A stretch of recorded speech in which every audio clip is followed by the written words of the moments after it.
Hey everybody, good day, good Sunday, good afternoon, good night, wherever you are. Yes, today the internet should be more stable than yesterday. Last night it was a bomb that YouTube didn't save the vast majority of the bot, but whatever. Yesterday, if you didn't know, we fully traversed the entirety of the Ring City, and not only that, but we defeated both Midir and the what's his name, Gale. So we with both of them, without a doubt, Midir has stronger. It was stronger and more difficult than Nameless. No, not that Nameless. This is Gale. I'm thinking about Nameless because that's what we're gonna do today. Today we are only going to focus on defeating Nameless King and what's the name? Soul of the Cinder, and that's pretty much it. So let's not just waste our time. Let me check if it's properly working. All right, I forgot to do something. So let me quickly. I always forgot to do this. It's kind of annoying. So the death counts. Yeah. Oh no. I'm sorry for that. All right. So let's just jump into the game and let's just do this. I thought that I was going to use the dancer's helmet, but you know what? I really like this one. I think that I look fucking badass. I tried my hardest to make a thumbnail similar to the dark sign. I think I kind of failed, but I kind of did it, but whatever. The important thing is let's have to retry. Oh no, I think it is here. Where is it? Great Belfry. So let's see if I'm. Oh shit! Don't you fucking dare to start, bitch. Supposedly today it should arrive. What? Come on, there we go. Supposedly today it should arrive the new cable, and I bought another different Ethernet cable, so the streams are a little bit more stable. Because my internet is absolutely fine, but when it's not fine, it's really annoying. Anyhow, I think I'm talking too much. So I know that I was using the ring before to evade Easter. So let me see. Oh no! Don't you dare right now! I'm in the middle of a boss fight. No! I don't know how to play with a keyboard. No! Oh shit! I will have to. Okay, I have to do it with. I have no idea how. Wait! No! No! Are you fucking real? No! Game! React! No, this is so unfair. This is so fucking unfair. No, dude. The game freaked out. No! I swear to God that it was working fine. Oh God, the game is going crazy. Okay, I'm trying. God fucking damn it. I don't know how to play with mouse and keyboard. I don't know how to do this.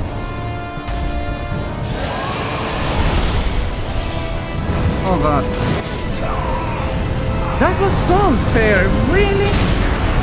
Really? That was so unfair. My control kept connected and disconnected. That was extremely unfair, to be absolutely honest. I bugged the cable because this shit happened to me last night. This exact same shit. Come on, dude. Connect. And you see, when the control disconnects, the game freezes a little bit, and it doesn't know. The game doesn't know what to do. But that was a bullshit death. It's not like I don't know what to do. I don't know how to play the game with mouse and keyboard. For me, it's just easier to use a control. So, okay, I'm going to try my hardest not to move at all. But that was super shitty. So yeah, this happened to me last night. It wasn't as bad as of right now. But a new cable is on the way. So for next week, next stream, it's going to be fine. Well, let's see.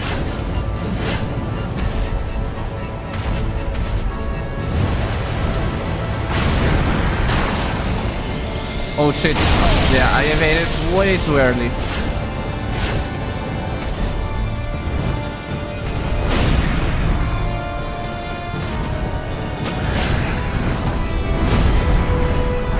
Well, I hate to doing this with the target because you cannot see shit. I don't understand how can someone do it. Okay.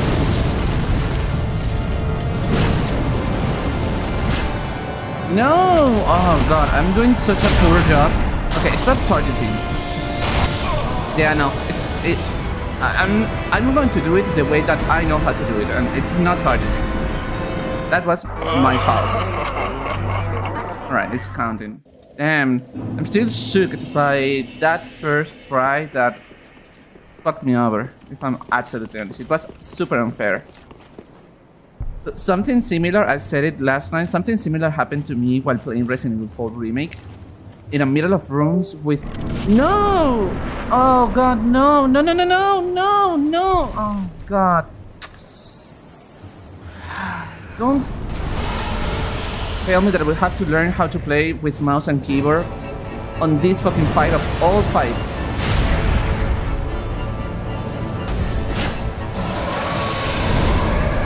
Oh no, he's going to do...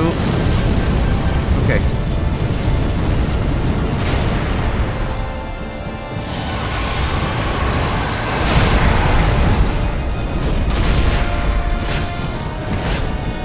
That's why I don't like the target, because you don't see, can't see shit. Okay. And now.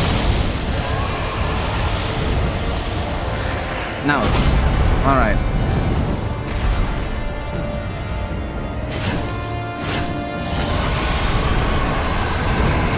What will happen if I use this?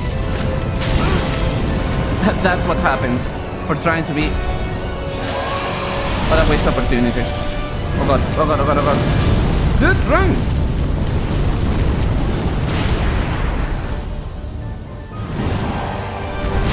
I am so tense because of the controller situation. Yeah, no, let me not target because it's really fucking me over.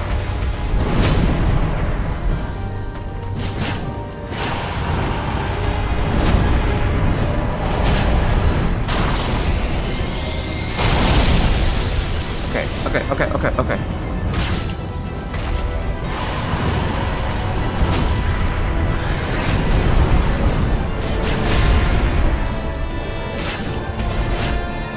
This chicken part, honestly, it's not that bad.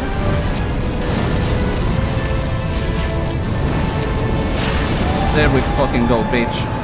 Alright. Second phase. This is the hard part.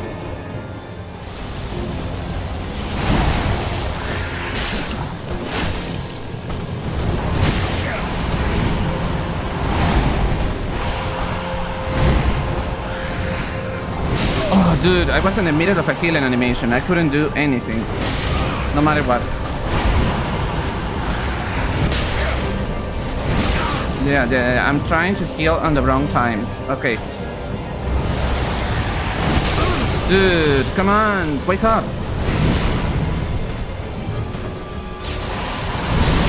Oh god. You know what? Why I'm failing? Because I'm used to the ring that gives you the advantage.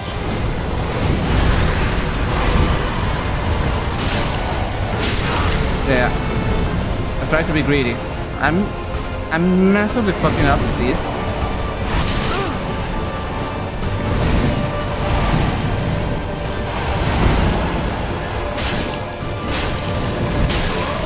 Don't be greedy, dude. I cannot be greedy.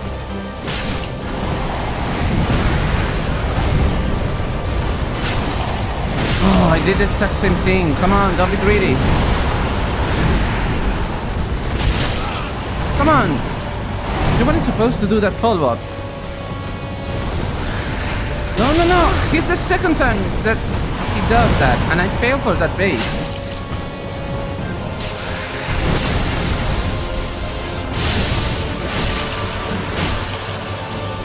But yeah, I wasn't sure. I'm not super sure I'm used to this second phase.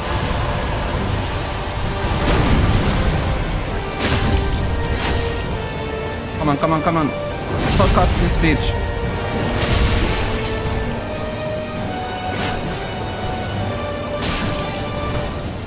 Oh god. Oh god. Oh, come on, come on, come on, come on, come on.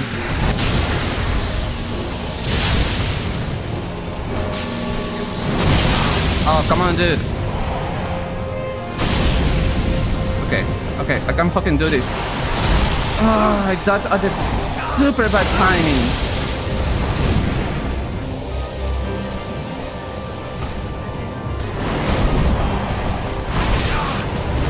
No, why you stand still? Oh, come on, I hit the fucking dodge button.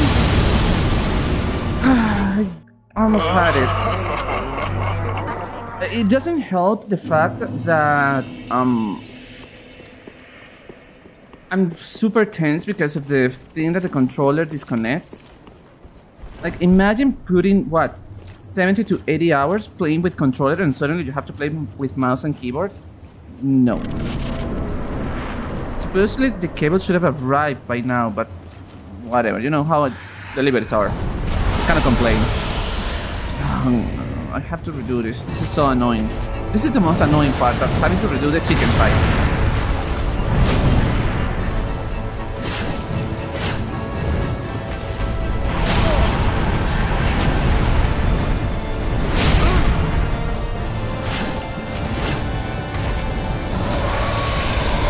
The fire breath attack.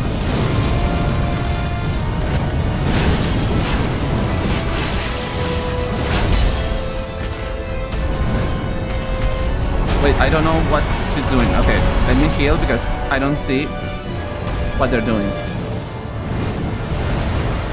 Okay. This is important to target so I can see that. And now.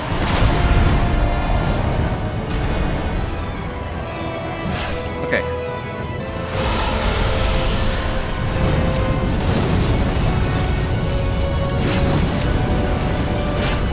Oh no. Okay.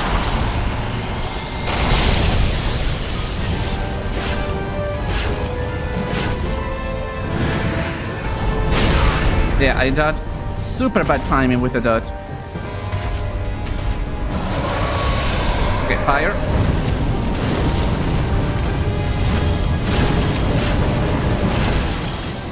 No, why'd you kick? Oh god. Honest to god, I wish that I could revamp that. I hate when the character does a kick when you are doing the action, you know? Come on, it's just one more hit. Ow. And now. Come on, come on, come on, come on, come on, come on. Hit the fucking chicken. There we go. Second phase.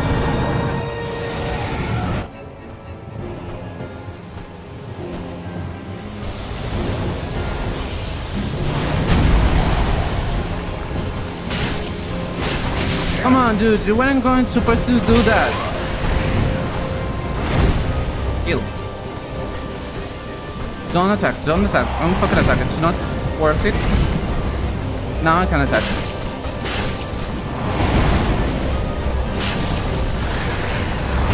Oh, dude, come on.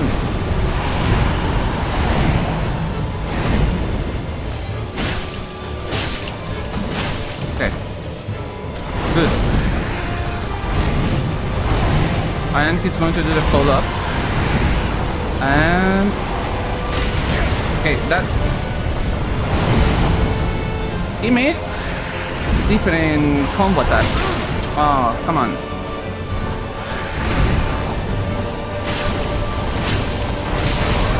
Dude! I think... okay, no, I didn't die.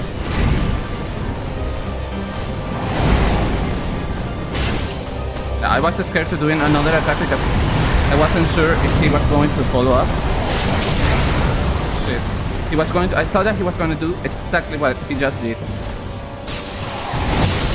Okay, now officially it's the second phase. Oh, come on.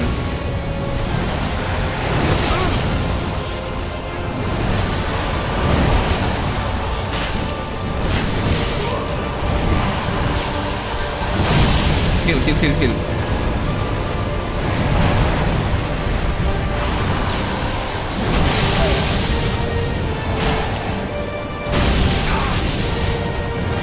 Come on, stop doing the fucking stupid lightning attack. Oh god.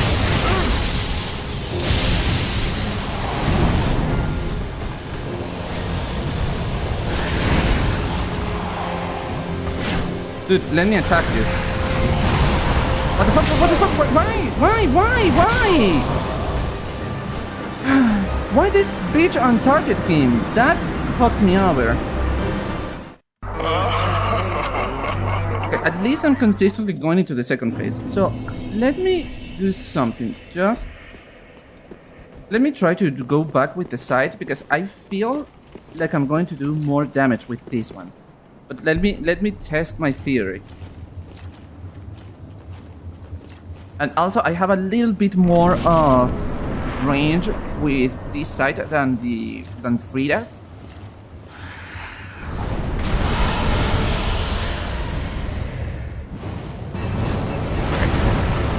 Let's wait. Now.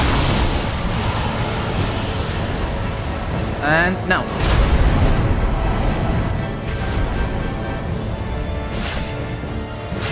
I do the exact same damage to him.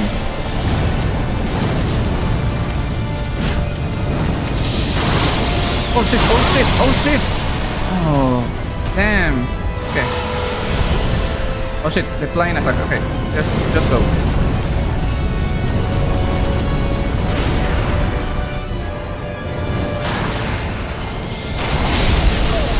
Oh, come on.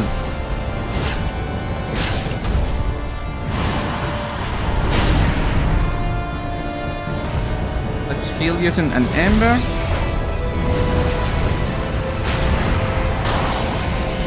Now. Way too early.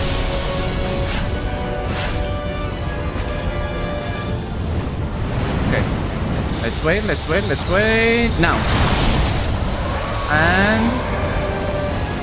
now.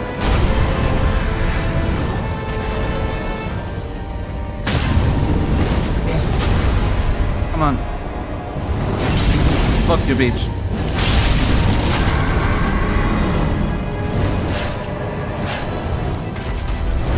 Oh shit, I didn't saw that attack. Oh, I didn't know what the hell was that? It was like, what the hell he's doing? Alright.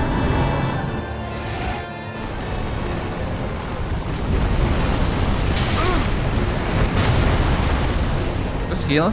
Okay. Way too early. I just regret it as soon as I did it.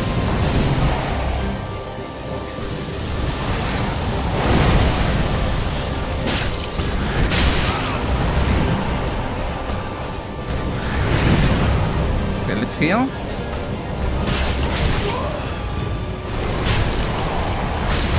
Oh god, I'm doing such a poor job.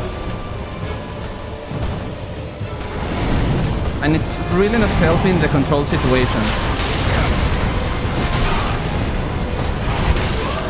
Oh god. Dude. Fucking... yeah, I'm doing right now such a poor job. I'm so in my head because of the controller situation again.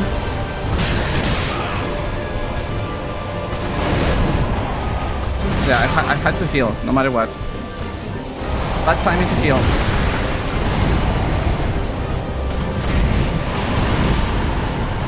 Oh, come on, do the fucking attacks, my man. If I attack... see? This fucking bitch.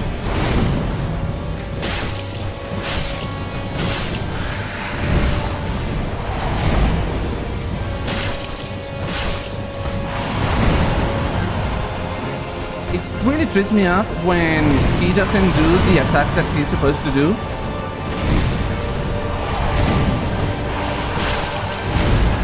There we go, I can do.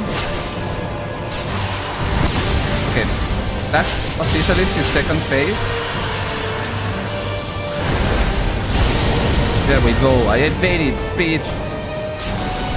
Yeah, no, way too early. Way too early. That's my fault. Come on. Alright.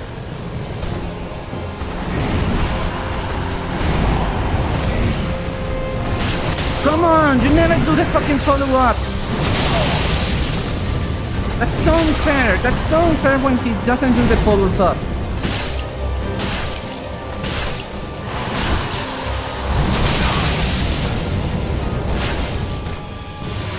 Okay.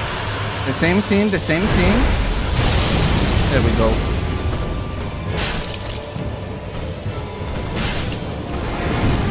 Okay. Dodge. Two. Another one. Oh no, I thought that he was going to do another follow-up.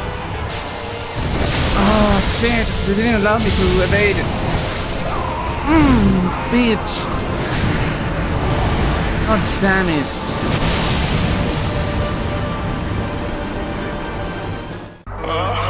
That fucking sucks. I feel super betrayed by my controller. Because it's tripping me over. Because I'm hyper focusing on not moving. Like I feel super tense. At some point I have to just it's so expensive. It's like $100 to buy a Xbox controller, but I eventually have to do it. I don't wanna keep playing games depending on a fucking cable. It's nightmarish.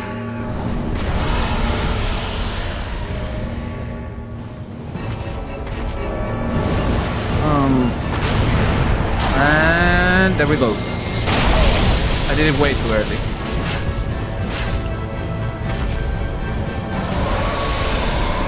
Okay, I thought that you were gonna do other stuff.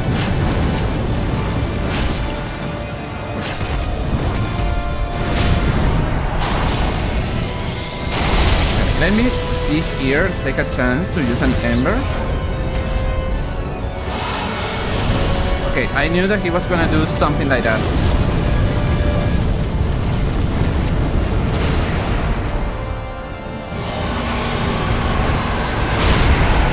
Okay, I regret doing that.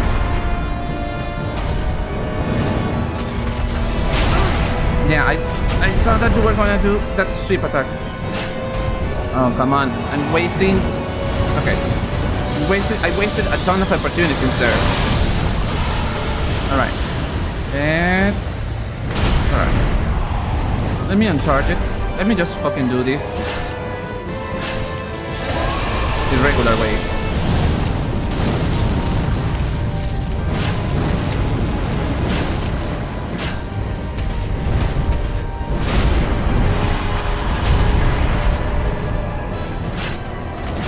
Oh, come on. How did you miss?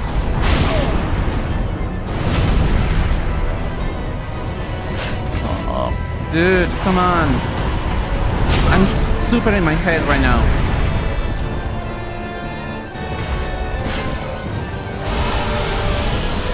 I'm making way too many mistakes.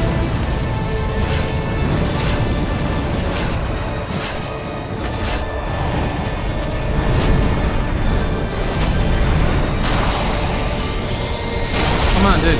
Stop it. It's just one more hit. Yeah, I'm doing way too many mistakes. Way too many mistakes. Oh, shit. I thought that he was gonna do the other one. That is a little bit more, wide. Oh, come on. Your recovery always is longer. Come on. What the fuck?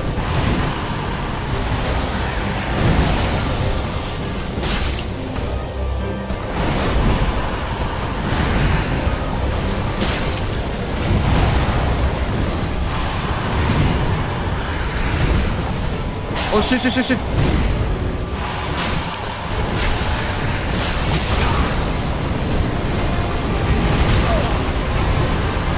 Dude.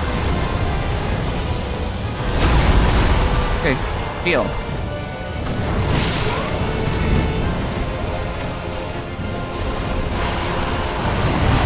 Okay. I'm trying to center myself again.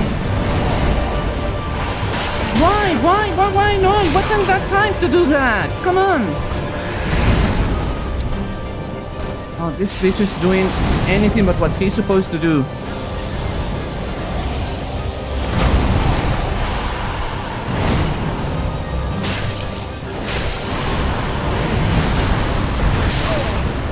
Come on, dude. Yeah, no, I dodged there. I dodged way too early. Kill.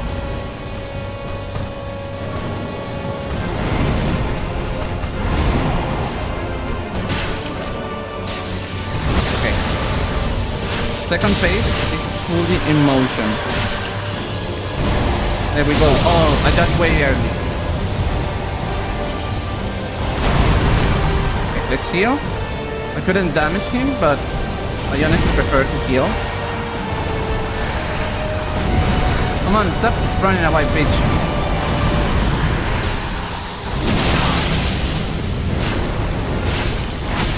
Dude! No, no, no, no, no, no, no, no, no, no, no. Let me heal. Okay. Yeah, I'm not timing the attack strike because I lost it. Oh, okay. I got it there. Don't lose the target, bitch.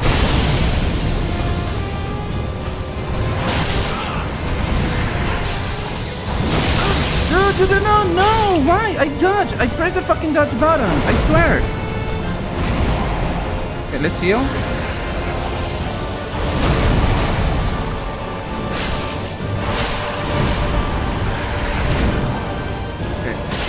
Come on. No, no, no, no, no, no, no, no. Let me heal. That's the perfect chance. And I didn't time it right. Let me heal again.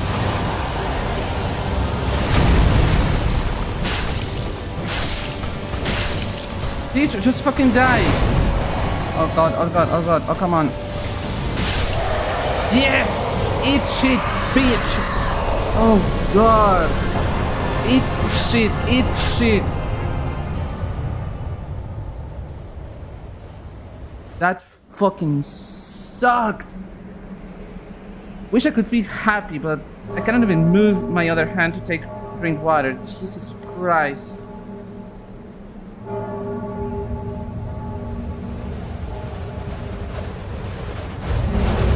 That was fucking nightmarish. That was horrible. I feel like the damage difference between this and Frida's side wasn't big, to be honest. So I'm just going to use Frida's side.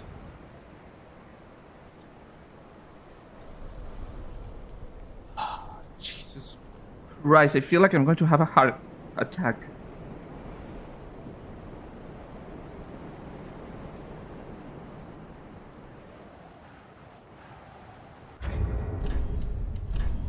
Go back.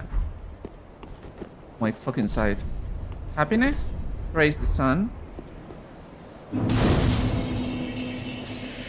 Where are we exactly? Oh, just Nameless King. I don't recognize where are we. It's been more than a month since the last time I was here, so yeah, this is the beginning of the area. I will check going back. I will read the Nameless King Soul in a while. You can wait a moment. That was the item at Titanic's lab. Okay. Let's read Nameless King. The Nameless King was once a dragon-slaying god of war before he sacrificed everything to ally himself with the ancient dragons. So he's a fucking traitor. That's what the game is alluding to, at least. I don't think there are going to be secrets or more items here. Well, I don't know. I don't think so, but let's go this way just because the game was allowing me, and I went down. What exactly is at the end? Wow, this fight. Yeah, honestly, Nameless King is to me the hardest boss fight of the entire game. Ooh, the Dragon Slayer set. Sweet. Let's read it. That's Ornstein. Golden Lion Helm associated with Dragon Slayer Ornstein. See? From the Age of Gods and imbued with the strength of lightning. In the Dragonless Age, this knight, who long guarded the ruined cathedral, left the land in search of the Nameless King. Wow, it's so much better. Golden Lion armor associated with Dragon Slayer Ornstein. Okay, it's the exact same thing. Gauntlets. Yes. Oh, it weighs less, actually. Okay, I just want to see how I look. Oh, nice. But I don't like the helmet, so let's keep the iron one, even though it doesn't match as well. Yeah, this one is much better. Yeah, it's one of the best armors, not considering or coupled with this, of course. But from the standard ones, it's one of the better ones.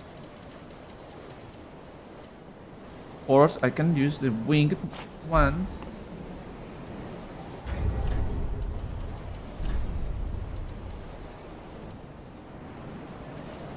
Oh, and the Iron Dragon Slayer is better. That means...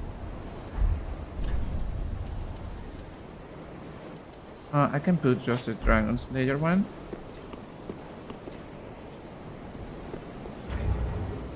Only thing is that I don't like the bottom. How? I like it to like that, but am I losing too much? I mean, yeah, it's giving me more protection all around. Alright. So where is this? Oh. This is where the dude is. Yeah. And this bitch is going to keep summoning dudes.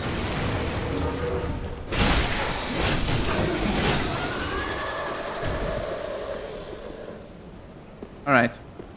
So that was it for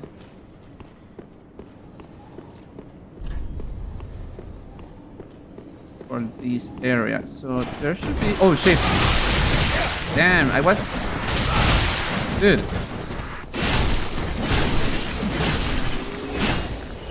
I implore you to chill the fuck out. Oh, I left an item here. Good thing that I checked. Okay. Yeah, I know that this dude... Okay. Let's not die to... in the most stupidest ways, please.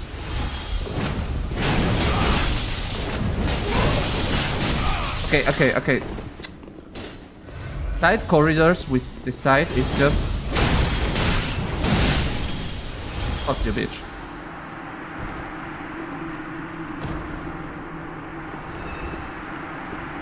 Alright, so where is the... Should be a bonfire around. Oh well, I don't know what it is. I just wanna go back to the other bonfire that we used to go to the... Just because I wanna see. I wanna understand the logic here. Okay, the torment is gone. It's torment? No, I don't think so. I think the right word is storm.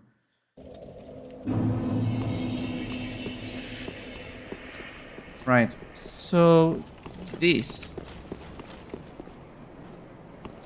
So it's literally like an illusion, something like that. It's just like... I think like... It feels like it is the remnants.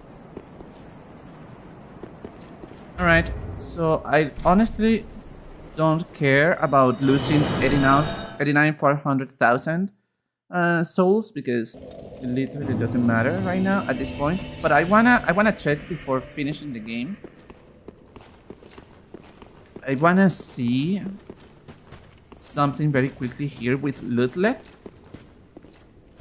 This, yeah. Let me check. Lothric Hollow Sword. Storm Curved Sword. Curved Sword imbued with the strength of the Storm Drake. The Nameless King, ally of the ancient dragons, fought beside the Storm Drake in countless battles. When the great beast fell, the king claimed his soul, and was the custom in the age of the gods. Tornado. Imbue blade with the wrath of the storm in a spinning motion that follows with a strong attack to wear that wrath upon foes. Sword Spear. A dragon hunting weapon from the age of the gods, the earliest form of the cross spear, serving as both sword and spear. Its owner was the Nameless King and the deific hunter of dragons. The sword spear is imbued with lightning, of which he was the ear. Falling Bolt. Hold sword spear high in the air to summon fierce lightning that descends upon distant foes. So yes, it seems like that's it.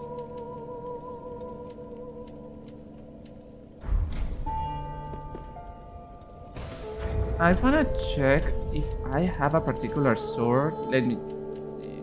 Solar Bring.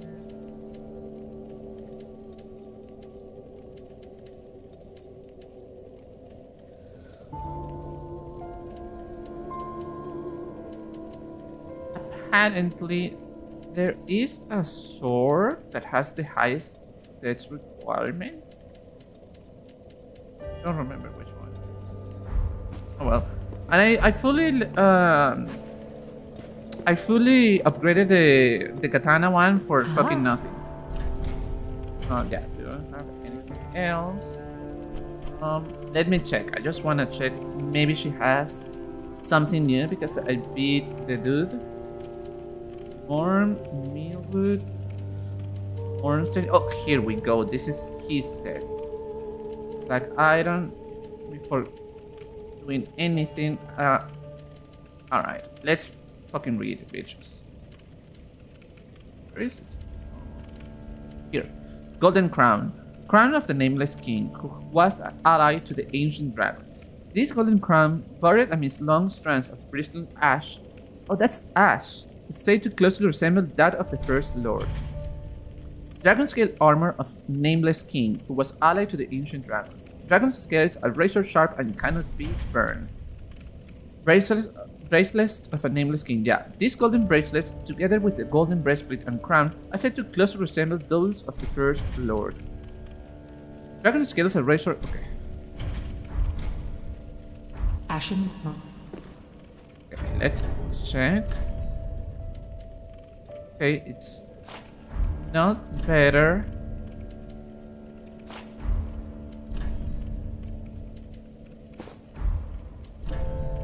And right now I look like a mini Nameless. But this one is fucking shit. So oh, the Dragon Slayer is better. Though Lorian's armor is a little bit better in certain parts. Yeah, this is absolute trash.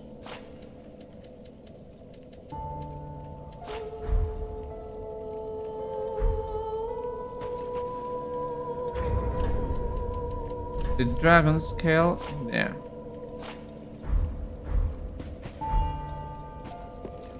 Alright, let me check and see. I mean, this drip goes hard.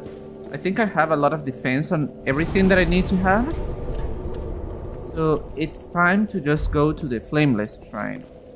It makes no sense. I don't mind losing 60k because who cares, or 50. But we are here, Kiln of the First Flame. That I think it's the same place as Dark Souls 1 when you use the Lord Vessel at the very end of the game. I wanted to check something. Oh yeah. I honestly don't need anything else. Alright, so this feels a dilapidated version of the Firelink Shrine, like super ancient. Yeah, Aldrich, Ludleth. Yeah, yeah. This is the same Firelink Shrine, but on the future. All right. This is Ludleth. Yep. And this Holy King Lothric. It's so strange because we have visited 3 times the same place. Because it is here. Here it is this version. Like, because of everything, how everything destroyed is, it feels like this is on the future. Then we have our current Firelink Shrine, and then we have like an alternative on the intended graves, or I don't know how I will name it, but it is one where the flame obviously died. Well, here we are, bitch. Destiny is calling. Alright, so yeah, this is so cool. Quite something ahead. Yeah, that's the dark sign.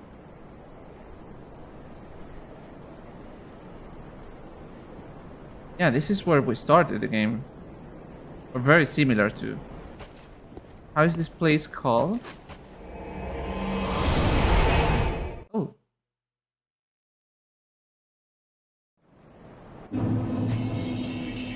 Kiln of the First Flame.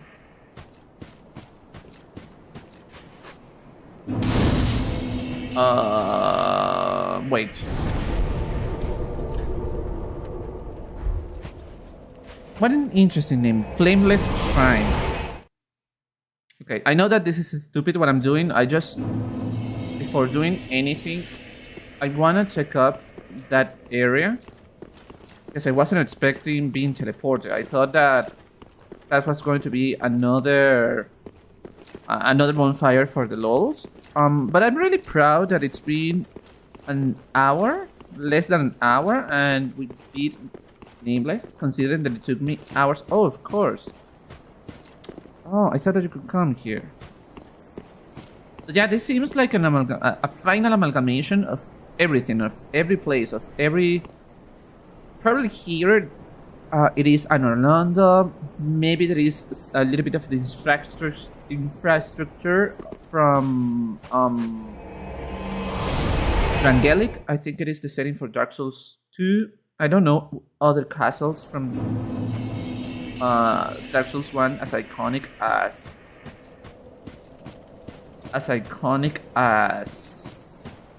an Orlando. But yeah, this was very interesting.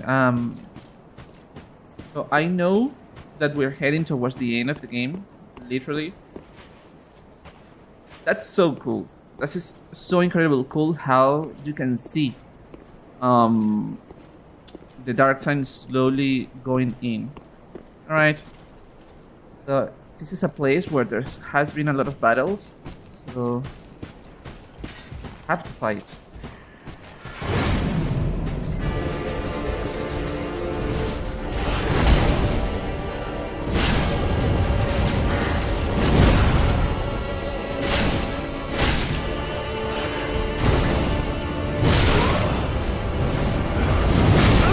Bitch.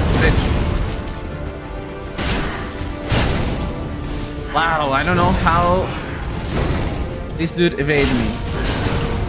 How evade that dude? Jesus. My brain stopped working.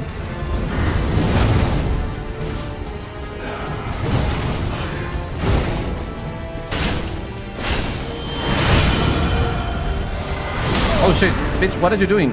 Oh god. Oh, he changed weapon. That's fucking cool. Oh, okay. Oh god. I think that he criticaled me.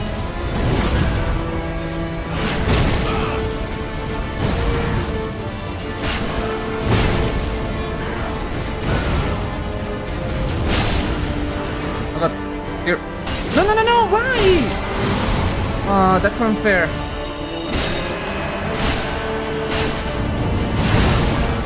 Oh, God.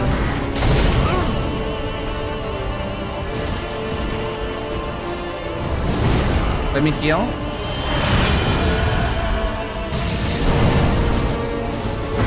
Yeah, he already changed weapon. Nice. Stop backflipping, bitch.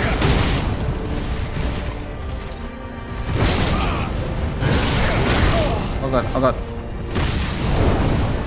Let me heal, okay.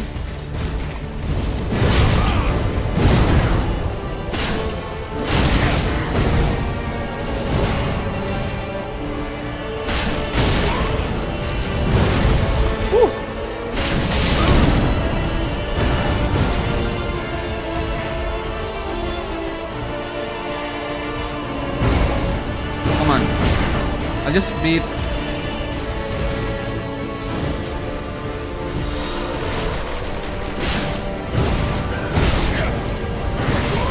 Oh god, oh god, oh god. I just beat Nameless. I can beat you.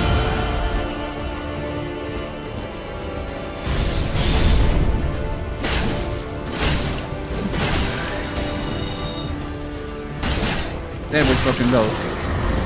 Goodbye, Mr. Soul.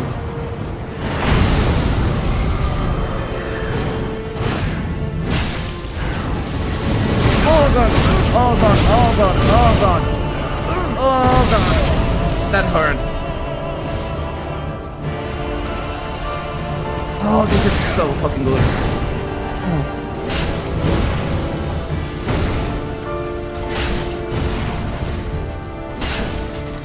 Oh shit. Oh, I should have evaded that. What a way to bring back Wing.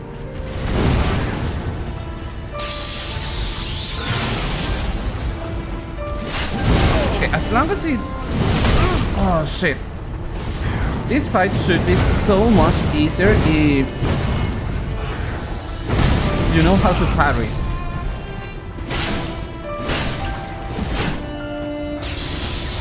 Oh god, he's going to do it to the floor. Oh no, no, no, no. Oh god. Oh god, no.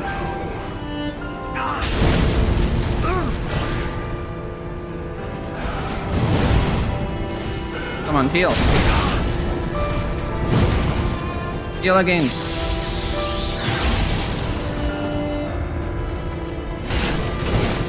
Oh, bitch, stop. Oh, God, no. I'm falling for all these delay attacks.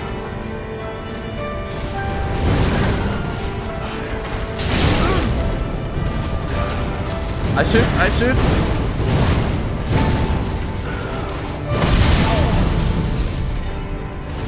I'm making this harder for myself for no fucking reason. Oh, he's going to do the... Oh god. Oh shit, okay. That could have been worse.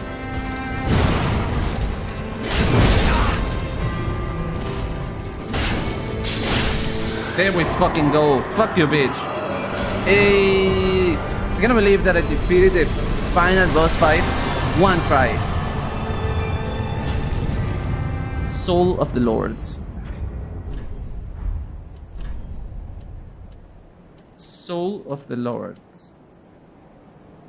Since Lord Gwyn, the first Lord of Cinder, many exalted lords have linked the first flame, and it's their very souls that have manifested themselves as defender of the flame. So yeah.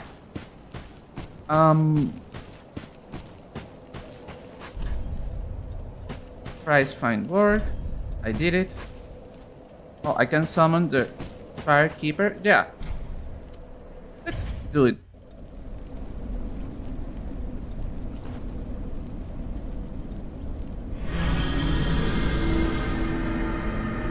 Hey, Miss Ma'am.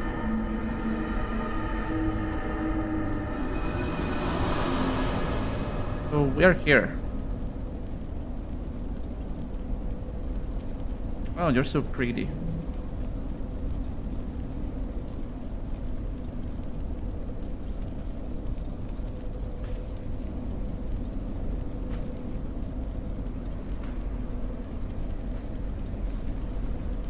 So what is she gonna do? What is she gonna do? Like take all the flame and extinguish it? Because I feel like I think that she said that if we summon her, she's going to just take all the flame and that's it.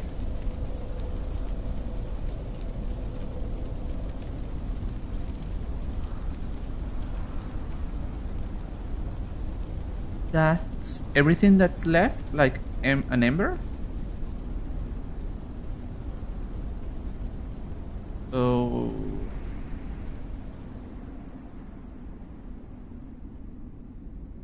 The first flame quickly fades.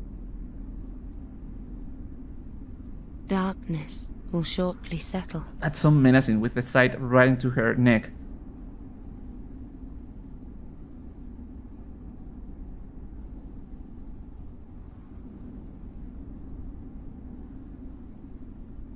But one day, tiny flames will dance across the darkness.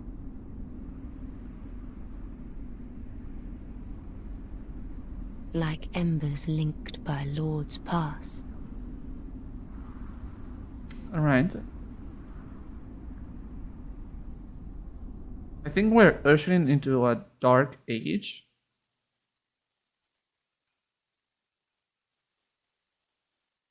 The flame is just destined to die. What else can you do?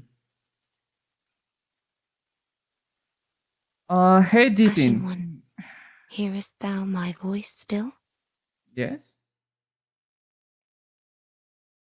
It's kind of a hopeful ending because no matter what, fire's going to come back. Easiest way to win is sorcery. Well, I literally just defeated Soul of Cinder first try. I think now I can safely disconnect my controller again. So you're a little bit late, but I just defeated Soul of Cinder, and like 30 minutes ago I defeated Nameless King.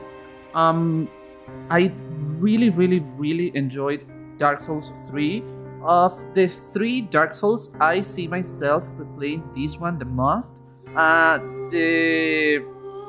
The amount of builds and options that they are for you to play around is massive, like incredible massive.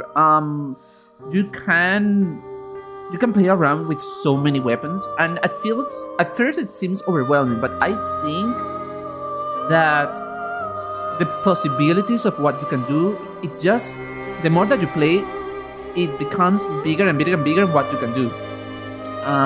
I cannot believe that at the end I really enjoyed using the site. And if you didn't know, when I played Dark Souls 1, I remember that I played the entire game with the great sight because of the bleed damage and because of the range. I don't know if you can hear me. And I can't move my mouse. It's locked to the game right now. But the thing is that can I skip this? Begin Journey 2 in current state. Journey 2 can be initiated from the Shrine Bonfire if you do not wish to begin now. Yeah, let's not. Let's. Alright, so I guess that the game is telling me to do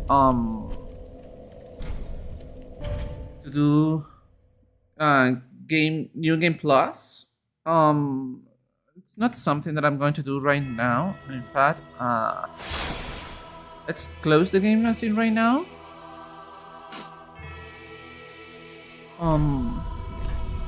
Close it and let's quit the game. So thank you very much to Miss Shoden here, that was our lovely assistant during the entire playthrough. We have to say goodbye to her because what's the point of having her right now? I can also safely close. So at the very end, 262 deaths. I don't know if that's much. I don't think it's that much. So I can finally remove this. You know what? Let's leave it as in right now like this. So I wanna check something, and I will share my screen in a moment. One moment. And I can actually put some music. Let's put back the music. But let's actually put this. Right. Favorite Dark Souls series in order according to you? So I would say only. But what are you talking about? You are talking only about Dark Souls, or are you talking about the entire franchise? Like, Sekiro, Bloodborne, Elden Ring, etc. If I have to rank only the Dark Souls games, the 3 games, I would say Dark Souls 3, 2, and 1. If I had to take into consideration everything, I have only played the 3 Dark Souls games and Bloodborne, and I would say Bloodborne, Dark Souls 3, 2, and 1. I'm ranking 1 the lowest because after playing Bloodborne and after playing what's the other game, Dark Souls 3, the gameplay is so much fun, and I had so much fun with those games that I didn't have the exact same fun with Dark Souls 2 and 1. And of the 3 games, to me, the jankiest one has to be Dark Souls 1, just because of course, the time when it was done. But I will share my screen in 1 second. Give me 1 moment. But yeah, that's basically my explanation. I don't hate Dark Souls 2 as much as many people do. I actually like Dark Souls 2 a lot. And as I said, I don't like the gameplay that much on Dark Souls 1. But the thing that makes Dark Souls 1 that up until now no other game has done, even outside of FromSoft games, really hasn't done, is the exploration and the navigation. Like, for what, 20, 30, 40 hours, everything links back to the Firelink Shrine. It's just, there's no other video game that has that interconnection, or it nailed it as good as in Dark Souls 1. So, let me search something. Boss fight. Okay, let me see. I want to do something very silly. Yeah.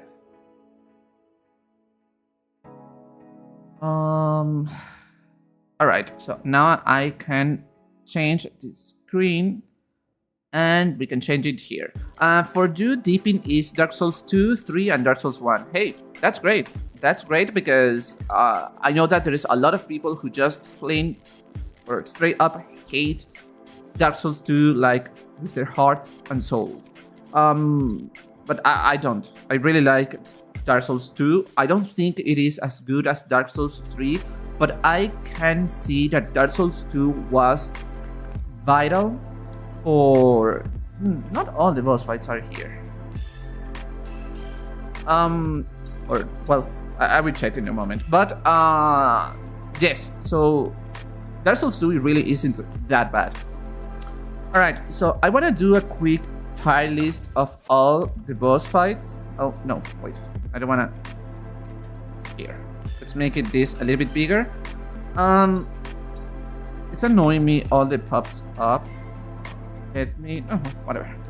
So first we have Abyss Watchers. Abyss Watchers was on the fortress area after Farron Keep. And this fight in particular, I think it was one of the few fights where I didn't... I think I did it once. If it was once, it was twice. It was very weird because they keep fighting each other. So it felt really strange. So as in right now, Abyss Watchers, I would rank it B. It wasn't like the best or the biggest one. I know a lot of people who love Abyss Watchers. To me, it wasn't that memorable. Maybe it is a lot of memorable because he fights as Artorias. That's the name that I was looking for, and they're based on him. So maybe that's why people like him so much. But it wasn't nothing special. Then we have Aldrich. Aldrich was... I read a little bit of lore about Aldrich, and it turns out that this dude, it's not... I thought that it was like a recognition or something like that to uh, Gwendolyn, I think it's the name.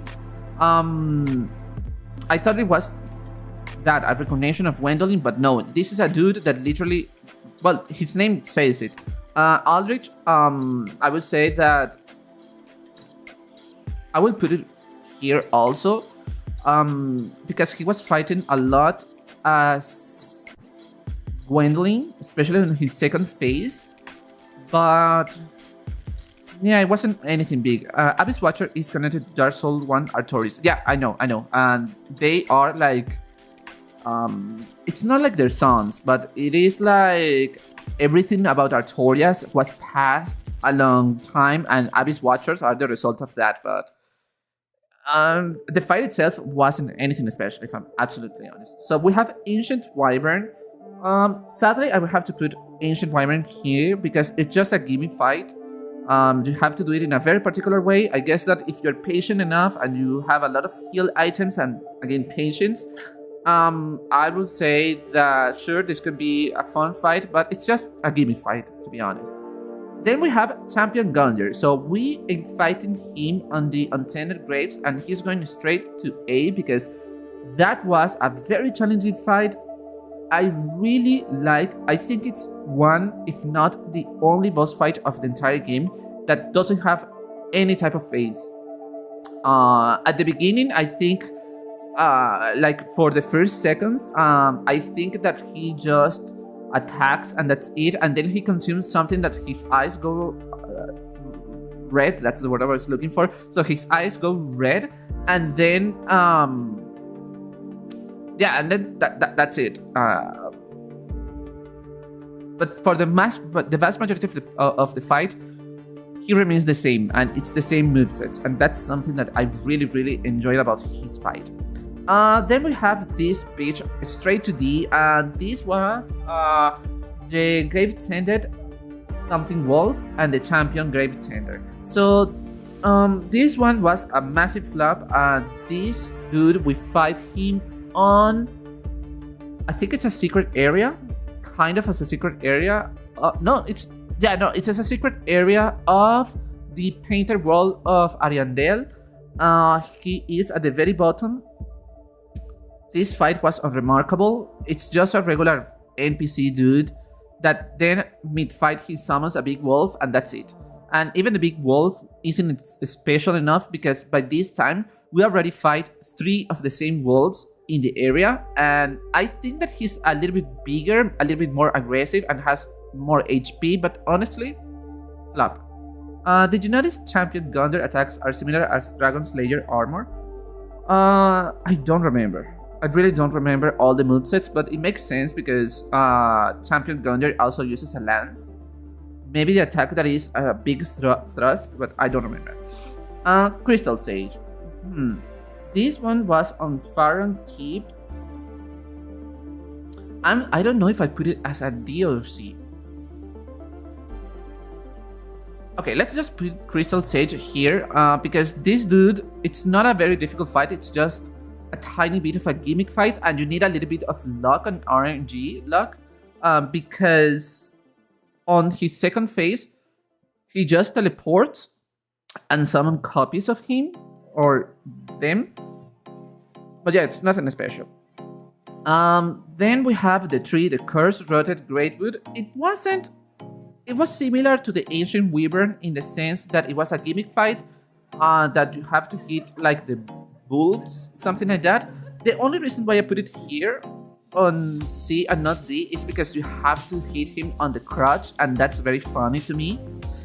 We have Dancer of the Boreal Valley, officially the very first boss fight that I would rank an S.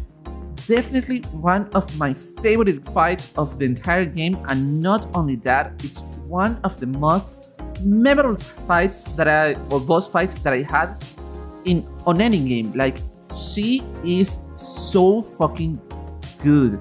It's like everything around her is just a masterclass of how to do an exceptionally good boss fight.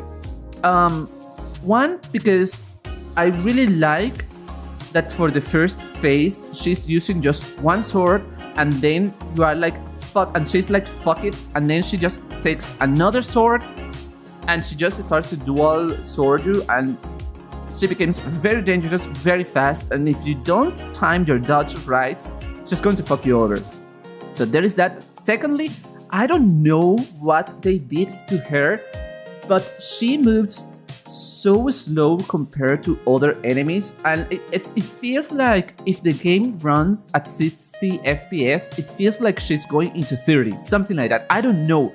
There's something so her that she moves slowly, and because of her elongated body, she has like this snake type of feeling, and if I recall correctly, her attacks are timed to the battle music, so it's incredible. Well, to me, Dancer Deepin was one of the boss fights that I enjoy of the entire game. She is really cool, I really enjoyed it, and also when you buy her clothes, even though they provide close to nothing protection, her only, I mean, for a very long time, I use her veil because it's so fucking cool. She's known as Dancer for a reason, yeah. Incredible fight, it was so good. Then we have Dark Eden Midir. Sadly, I did this fight last night because I was having issues with my internet. It seems recorded on the VOD. I streamed for 5 hours and literally it only saved 1 hour. But I fight Midir yesterday. I think I fight him like 10 times. A really fun fight. I will put him right here next to Gunder because it was a very threatening fight. It made you be quick on your feet, and I wasn't expecting that he was going to have a second phase where he grabs all this dark energy and all this malice, I don't know how else to name it, and just, I mean, that ray attack when he's on his first phase is deadly already, but when the bitch just goes crazy and starts to just throw full rays for like 20 to 30 seconds, wow. And compare Dark Eden Midir versus the Ancient Wyvern, he is so fucking cool. And also, I like that you have to actually defeat him on the bridge in order to fight him for reals. So I really like that. We have Deacons of the Deep, straight to D, flop. Really didn't like it. But yeah, no. The problem is that I think it's also one of the few boss fights that I defeated once. It's just a very boring boss fight, and when these dudes goes into the second phase, you just have to hit the old dude, and that's it. It's a ganked fight and nothing else. Not that good. Demon Prince, hot take. Hate it. Of all the boss fights that I had on the entire game, and this I remember still when I fought Demon Prince, it's not necessarily because I was having issues. I didn't like the fight. I didn't like that it was so necessarily lengthy because you have to first destroy these first two halves. It takes super long to do that. Then they merge and they become Demon Prince, and it's just, I didn't like it. The only good thing that I can say about the Demon Prince is that the area around it reminds me a lot of the Firelink Shrine of the original game, but that's pretty much it. I really didn't like this boss fight at all. I hated it. By far the worst boss fight of the entire game. And in fact, one of the reasons I wouldn't redo the DLC, it's just because of this bitch, because I really didn't enjoy it at all. Then we have the Dragon Slayer armor. I'm going to put it on B, because he was pretty much very similar to Ornstein up until a certain point. The thing that I liked the most was that you had these flying things around it, and once you made enough damage, they start to attack, and you have to be very quick, and you have to not only be wary about him, but you have to be wary of the flying things. That remind me of the butterfly enemy from the first game, the boss fight on the forest, on the first game, on the Dark Fruit Garden.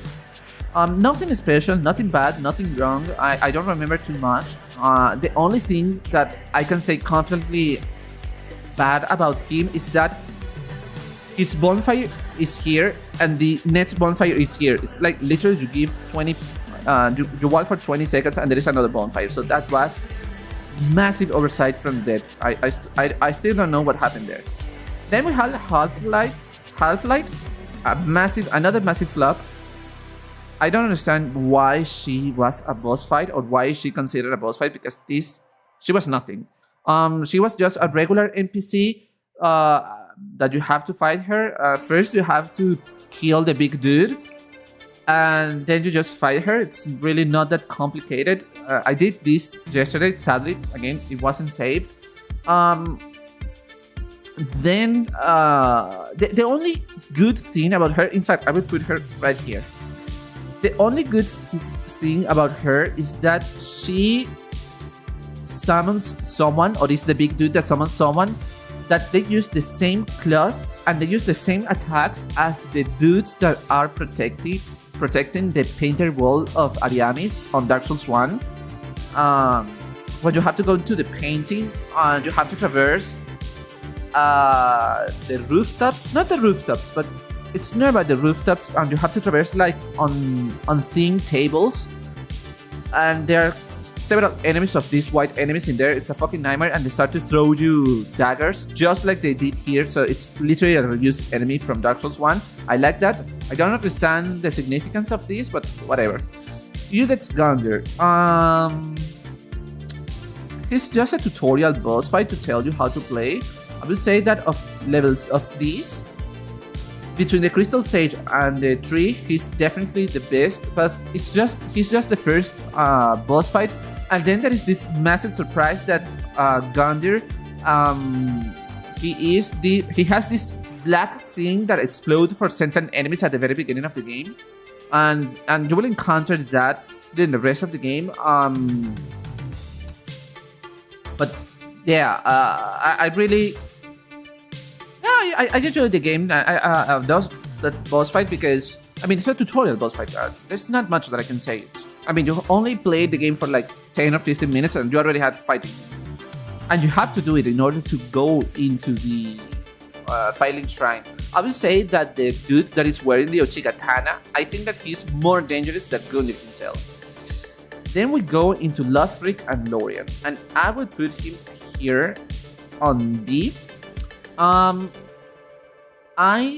The thing that I didn't like was that this fight drags a lot if you're not careful. His first phase, to me, it's just beautiful. But the second phase, when his brother or sister comes in and save him, and the fact that you have to now, yes, you have to attack behind him. If not, Lorien will keep reviving Lothric. It was super annoying. Once you hit Lorien, no matter how much HP Lothric has, both die. So, considering that this is the second to last boss fight, yeah, I think there are worse boss fights like Midir or Gundyr, or even the dancer. I think that she's worse than them, but hey, Nameless. So where would I rank Nameless? I think I would put it right here at the very top of the A.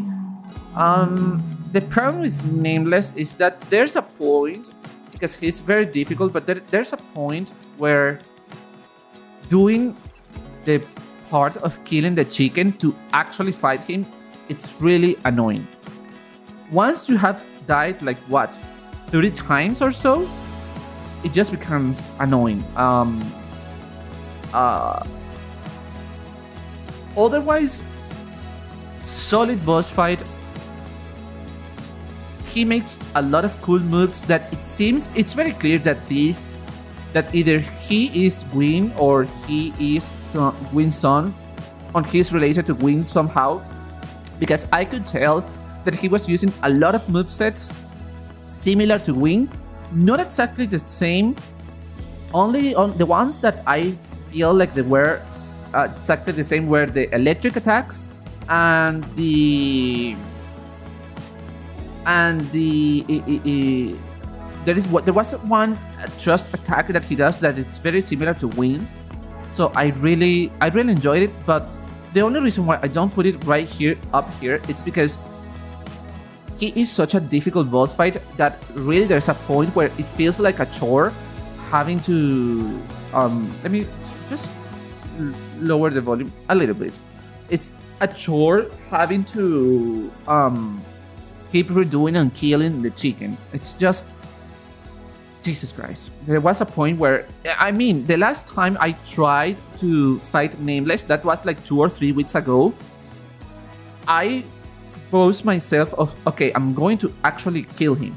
I'm going to do it. And I remember that 40 minutes in, I was, okay, I can't. I can't. I have to move on to something else. I don't want to keep getting stuck in this fight forever. So yeah, the chicken part, not enjoyable. Osados. I would say I will put it right below here, just above the worst ones, but not that bad. It's just that he's not memorable. The only memorable thing is that after him, you get the movement, so you know you can go into the place to fight Nameless King, and that if you destroy the hidden wall at the very end of that corridor, you go into Intended Graves. If it wasn't of that, I would put it right here below. I don't know where. But I don't remember too much about Societos. I cannot say much. I really don't remember much. I think I died like 2 or 3 times. Old Demon King, right here, just because I didn't stream this fight. But this Demon King was using the exact same movesets as, remember the very first boss fight of Dark Souls? It was pretty much like that. Because I was super over-leveled with this fight, I just killed him very quickly. I didn't record it, but hey. Pontiff Sullivan. I will say right behind Nameless King, and he is the boss fight of Irithil of the Boreal Valley. I would say that Pontiff Sullivan was one of the most challenging fights of the game, because he is uber aggressive. I don't think he is also one of the few enemies that doesn't have a second phase. I don't remember. I think that he is already dual wielding those 2 swords. Very challenging. It is a very floaty boss fight in the sense that he moves a lot, he dodges a lot. It's a very challenging fight. It's not easy at all. So that's with him. That's a fight that I really enjoyed. The only thing about Sullivan is that area of the Irithil of the Boreal Valley is really annoying because there are these church dudes that no matter where you are, they're going to attack you with their magic. They're super annoying. Super annoying. Sister Frida, by far the best boss fight of Dark Souls 3, the best boss fight of the trilogy, one of the best boss fights I had on any game. I mentioned it yesterday, but I will repeat myself. I love how fair and how balanced this fight is, considering that it is the first time on the entire franchise that there is a boss fight with 3 phases. At the beginning it seems impossible and it seems that you cannot do it, but then you will notice that the secret of fighting Frida is that you have to be super aggressive on her first and second phase to have to have a lot of estus for her third phase. That it is the third phase is really the meat and potatoes of the fight. And unlike Nameless, I never felt that it was a chore. It was just fun. I really enjoyed it. Beautiful fight, beautiful context. Everything is just perfect. There is nothing that I would change. I still don't understand what were you supposed to do when she goes invisible and how to detect where she landed beyond seeing the snow go up. Because if you miss that signal of the snow just, exploding on the floor, then you're fucked. And you just have to dodge and be aware, because she can easily position herself behind you to do that attack that makes massive damage. Or on the second phase, that it's worse, that she starts to heal her and the father. And on the third one, I think she only did it like 3 or 4 times, but it was devastating when she went invisible, because she went invisible and then she made an attack that makes a trail of ice. She does that like 2 or 3 times, and then the last attack is just devastating. And the thing is that this fight is super extremely fair, because unlike almost all these enemies, and I will dare to say of all the boss fights, she is the one that has the less poise. And when you think about it, it makes sense. She has very, very low poise, because if she had the exact same poise as any other regular boss fight, she would be impossible. Because a trick that I realized fighting her is that you have to attack her. Not forever, but you have to attack her, and you will interrupt her attacks. There's a point where she does an attack that has a lot of hyper armor. I think that is an upward side attack, where she is going to fuck you, basically, because you can stop that if you're not aware. But if you are smart, you can make a 6 or even 7 combo attack, and there's nothing that she can do. Even on her third phase, you can do that, although it's very difficult. Slave Knight Gale. This is going to be super controversial, but I'm going to put Gale here, at the top of the flop. Let me explain why. This fight is very complicated, and actually I enjoyed the fight. It was very fun. Considering that he was the end boss of the DLC, considering that he was the end boss fight of any Dark Souls DLC game, like he's literally right at the very end. I don't know anyone else, but this fight was way too easy. Like, I struggled more with Nameless, with Frida, with the Dancer, with Sullivan, with Gundyr, with Meter especially. I struggled a lot. With Lothric, with the Abyss Watchers, no, with Aldrich, with the Dragon Slayer, and he not. Yeah, I struggle more with Demon Priest than with Gale. The thing is that right at the beginning of the game, of the fight, I realized that all his attacks are delayed, or they have some type of delay. That you think that he's going to do it because of the movement of the weapon, that it feels like he's going to do this, but instead it's like, and then he baits you. Then it seems like he's going to do the attack, but no, then he does it. And that's when it damages you.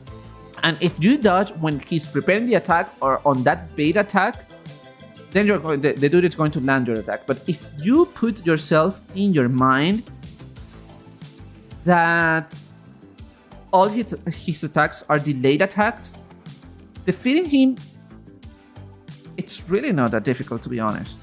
I was really, really disappointed. As much fun that I really had, and you can see that on my VOD from last night, I really had a lot of fun, and I only did it twice. But yeah, Soul of the Cinder.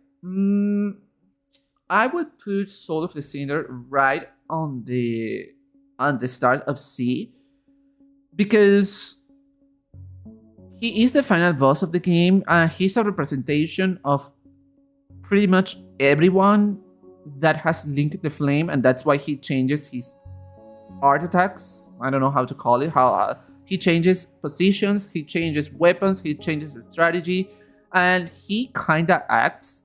And that's something I realized while fighting him.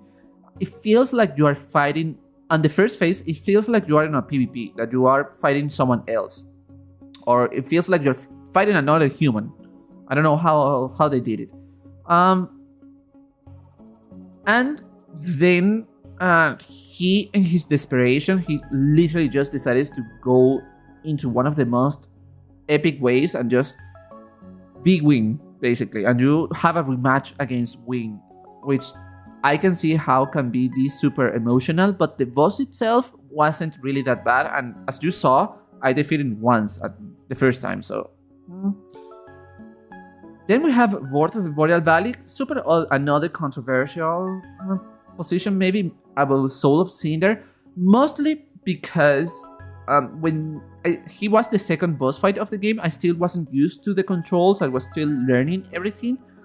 The only reason why I'm putting here, there are two reasons. One, I really like the design of the Knights of the Boreal Valley, that they seem like these massive humanoids that they act like humans, like feral humans, but instead of Bloodborne, when they are fully beasts, it's really uncanny to see this big man acting like a beast. The other reason why I'm putting him here is because the music, I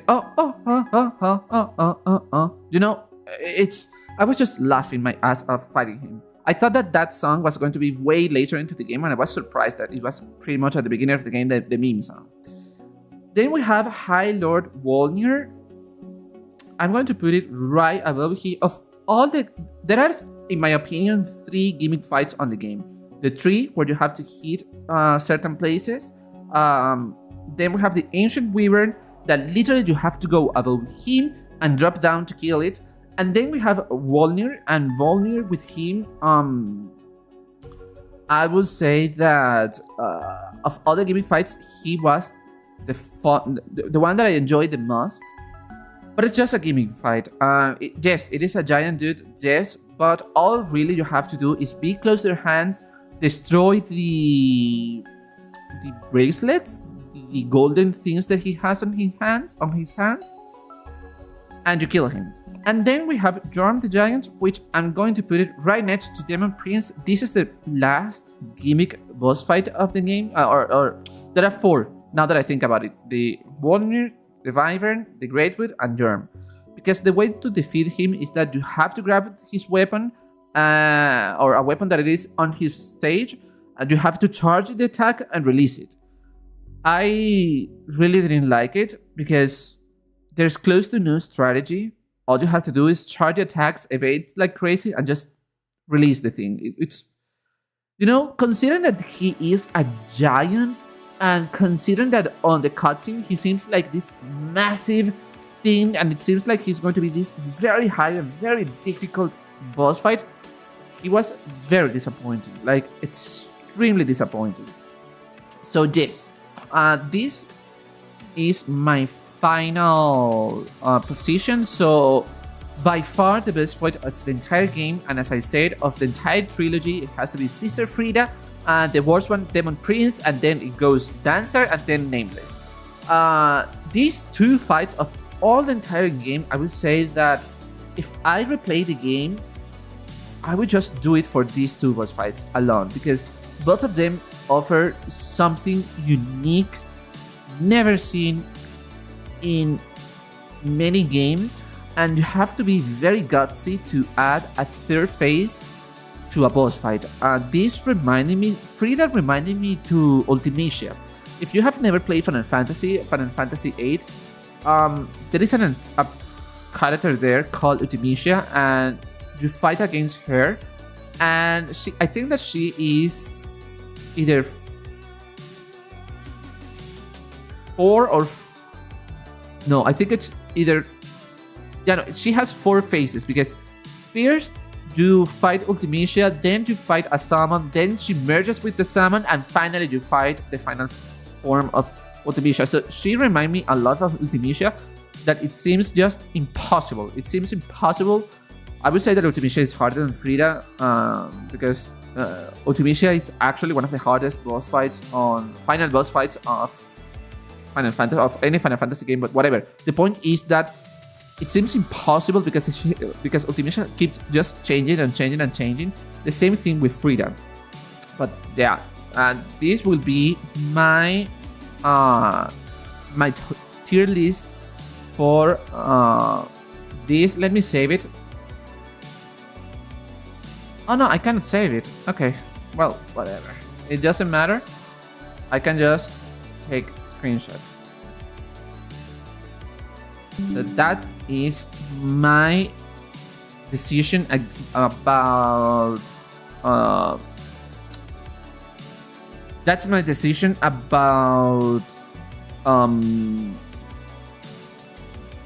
boss fights. So I'm going to say a little bit more, and then I have to walk my dog, and that's going to be it.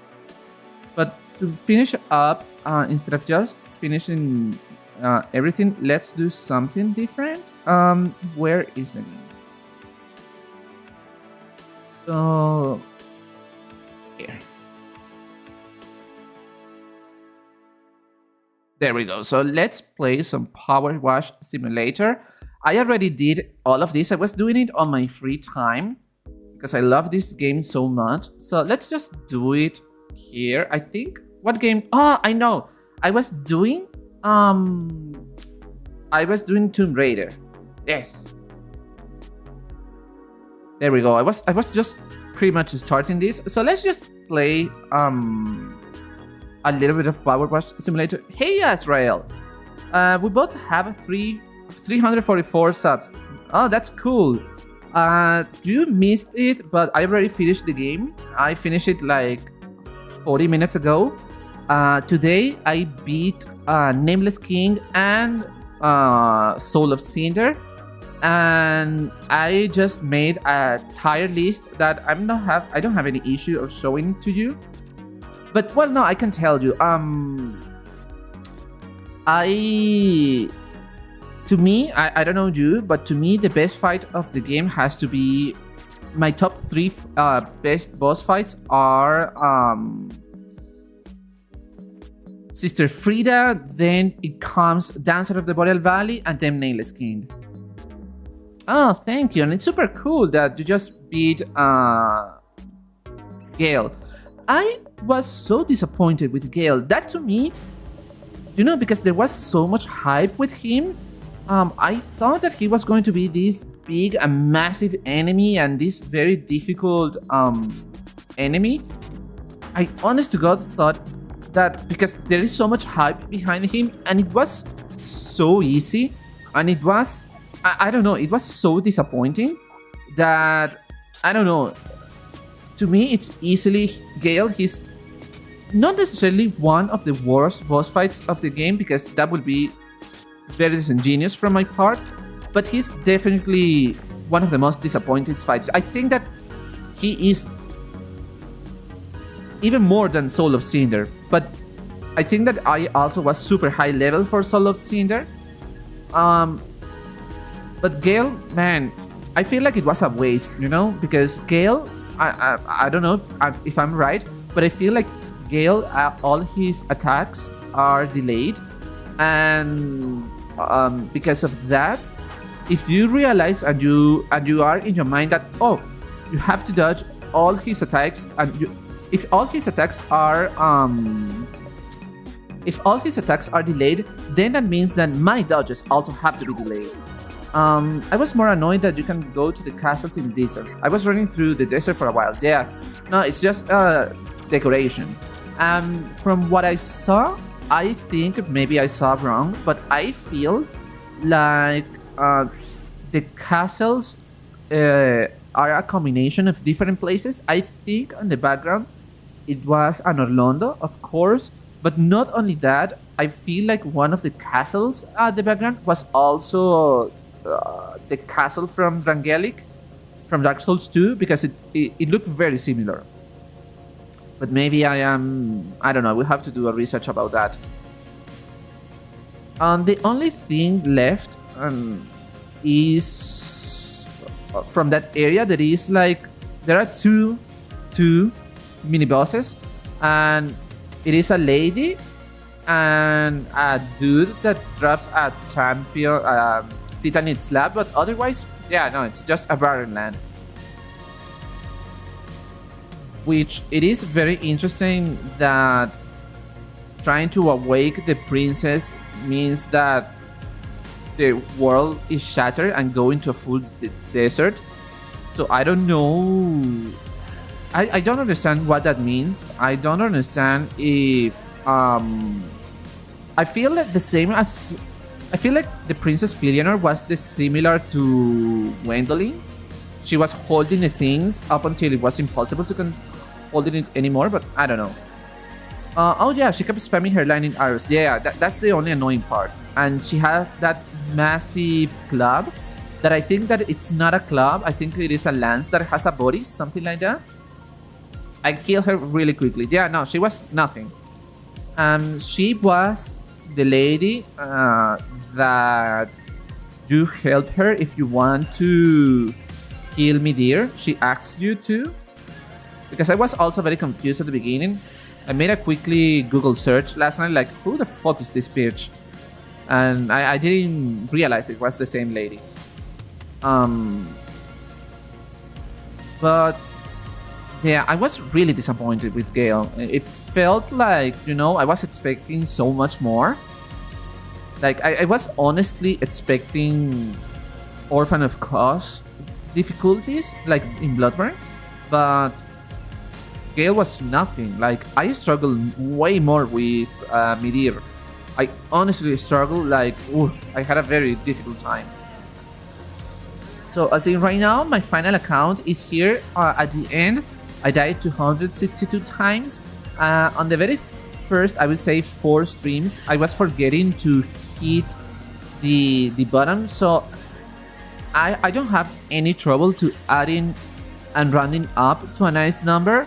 So I wouldn't be shocked that I had the final number is 280 or 290 death at the very end. But I don't think it's that bad considering that it was my very first time playing the game. I said it earlier, but I can see myself replaying this game. I can see myself, now that I fully played it, I can see just coming back and keep going and just go crazy with it because the game is really fun. That's a lot of deaths. Yeah, I'm not the best Soulsborne type of player. I really suck at this type of games. I just continue because I have this thing that, I started it, I have to continue. And the game was really fun. So yeah, now that I fully played Dark Souls 3, I can see why someone will start this game and not playing Dark Souls 1. I still think that it is important to play Dark Souls 1 to fully understand and see why Dark Souls 3 rocks so much and why it's so good.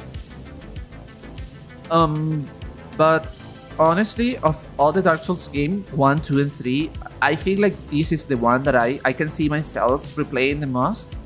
And also, it's fucking crazy. And this is a build that I want to do for a future playthrough, if I remember, of course. And it is using the twin greatswords that you get, the dual greatswords, just because it's insanity that you are dual wielding greatswords. Whoever had that idea, I hope they paid them a lot of money because that's so cool. I remember my first time reaching Pontiff Sullivan, he completely stopped me in my tracks, and I can solo him with ease. Yeah, I mean, I need to play the game more because I am not the best, but I can see how by replaying the game and adding more hours of playthrough can help you to improve. Because even though I can, let me see. I wanna check. Let me open Steam. Let me see how long I played. So let me check. Dark Souls 3. So my playthrough, my final time is 86.3 hours, and I would say let's subtract 30 hours because I think that's how long I spent farming in total. I spent a lot of time farming. Let's put less, 20 hours. Then I played the game for about 60 hours, and I feel like after 60 hours, I didn't discover everything. I didn't fully grasp everything. And once I found the site, I just decided to use the site. And once I started to use Frida's site, and I've read a lot that many people find this weapon to be not that powerful, but I disagree. I had so much fun with Frida's site. I mean, I finished the game using it. It was such a fun weapon. Japanese developers come up with the most coolest stuff. I hope Dark Souls 4 is a hit. I don't know if we ever going to have Dark Souls 4. I don't think so. Not because I don't want to, but it feels like one in terms of storytelling. It feels like what else the devs can do. I mean, they can always create something new, but from my understanding, Miyazaki, he doesn't like to do sequels that much. And since a big game was Elden Ring, I don't know if they're willing to ever go back to Dark Souls. But if they do, I mean, that would be great. To me, if I'm honest, there's only one thing that I could say that is a really, really, really, really, really massive negative, and it was the exploration and navigation, because it's close to non-existent. And what I mean by that is that I played a lot of Dark Souls 1. Well, when I say that I played it a lot, I mean that I played it twice. And one of the most impressive things about Dark Souls 1, even though I don't like it as much as Dark Souls 3 or Bloodborne, it is something that neither Dark Souls 2 or 3, nor Bloodborne, nor honestly any other game has achieved, is the exploration. So I remember that you told last week, Israel, that you haven't played Dark Souls 1, but a massive thing about Dark Souls 1 is that the central hub, the central area of the game, as Dark Souls 3, is the Firelink Shrine. But literally it's the central area, because for half of the game, pretty much everywhere somehow connects back to Firelink Shrine. So there are places that feels like you are going into the center of the world. You are going into the deeps, and then you find this random elevator, and when you use it, bam, it connects to the Firelink Shrine. Because unlike Dark Souls 2 and 3, you know that you can teleport everywhere between bonfires. On Dark Souls 1, you can also do that, but you cannot do it from the get-go. You do that because there is an item that you have to get. It's called the Lord Vessel. You get that item at on Anor Londo. Once you go into the throne of Anor Londo, which is on pretty much the same area where you fight Aldrich on Dark Souls. Oh no, yeah, on Dark Souls 3 also you go up there. So on that place you talk with the princess, one of Gwyn's daughter, and she's called like Guinevere, something like that, and she gives you the Lord Vessel. And then you need another four Soul of Lords to use the Lord Vessel, and also go into the killing of the First Flame. You also go to that area on Dark Souls 1, although it's kind of different. And anyway, the thing is that with the Lord Vessel, you can teleport. So you can teleport everywhere that you want to between any bonfires. But before that, you don't teleport. You actually have to go to places. You have to run to places. But because you open so many shortcuts and you discover so many ways of progressing, it doesn't feel like a massive chore of, oh, I have to go back. I think... How do you level up on Dark Souls 1? Is it on the bonfires? I don't remember. Let me check. Dark Souls 1.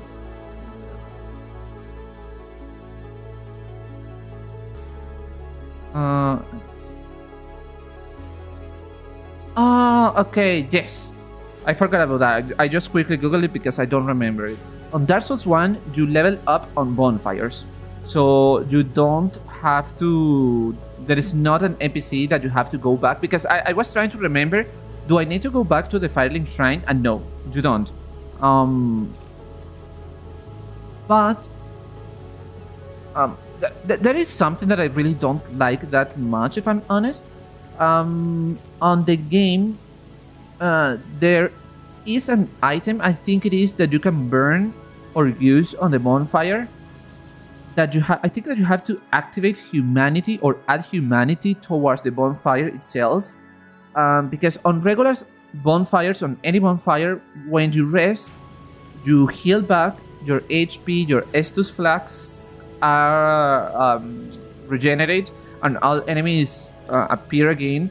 But a big thing is that you need to activate humanity, because if you don't do it, you only get 5 Estus flasks.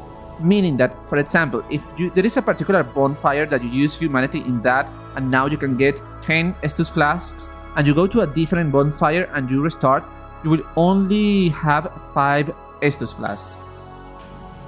So you have to keep using humanity on each individual bonfire, which, I'm going to be honest, I don't like it. It's one of the things that I like the least. On Dark Souls 1, it's really not a big deal, but with certain places or in certain fights, it can be really devastating. That's something that I really enjoy from Dark Souls 3, that you just have to find a particular item to upgrade the maximum amount of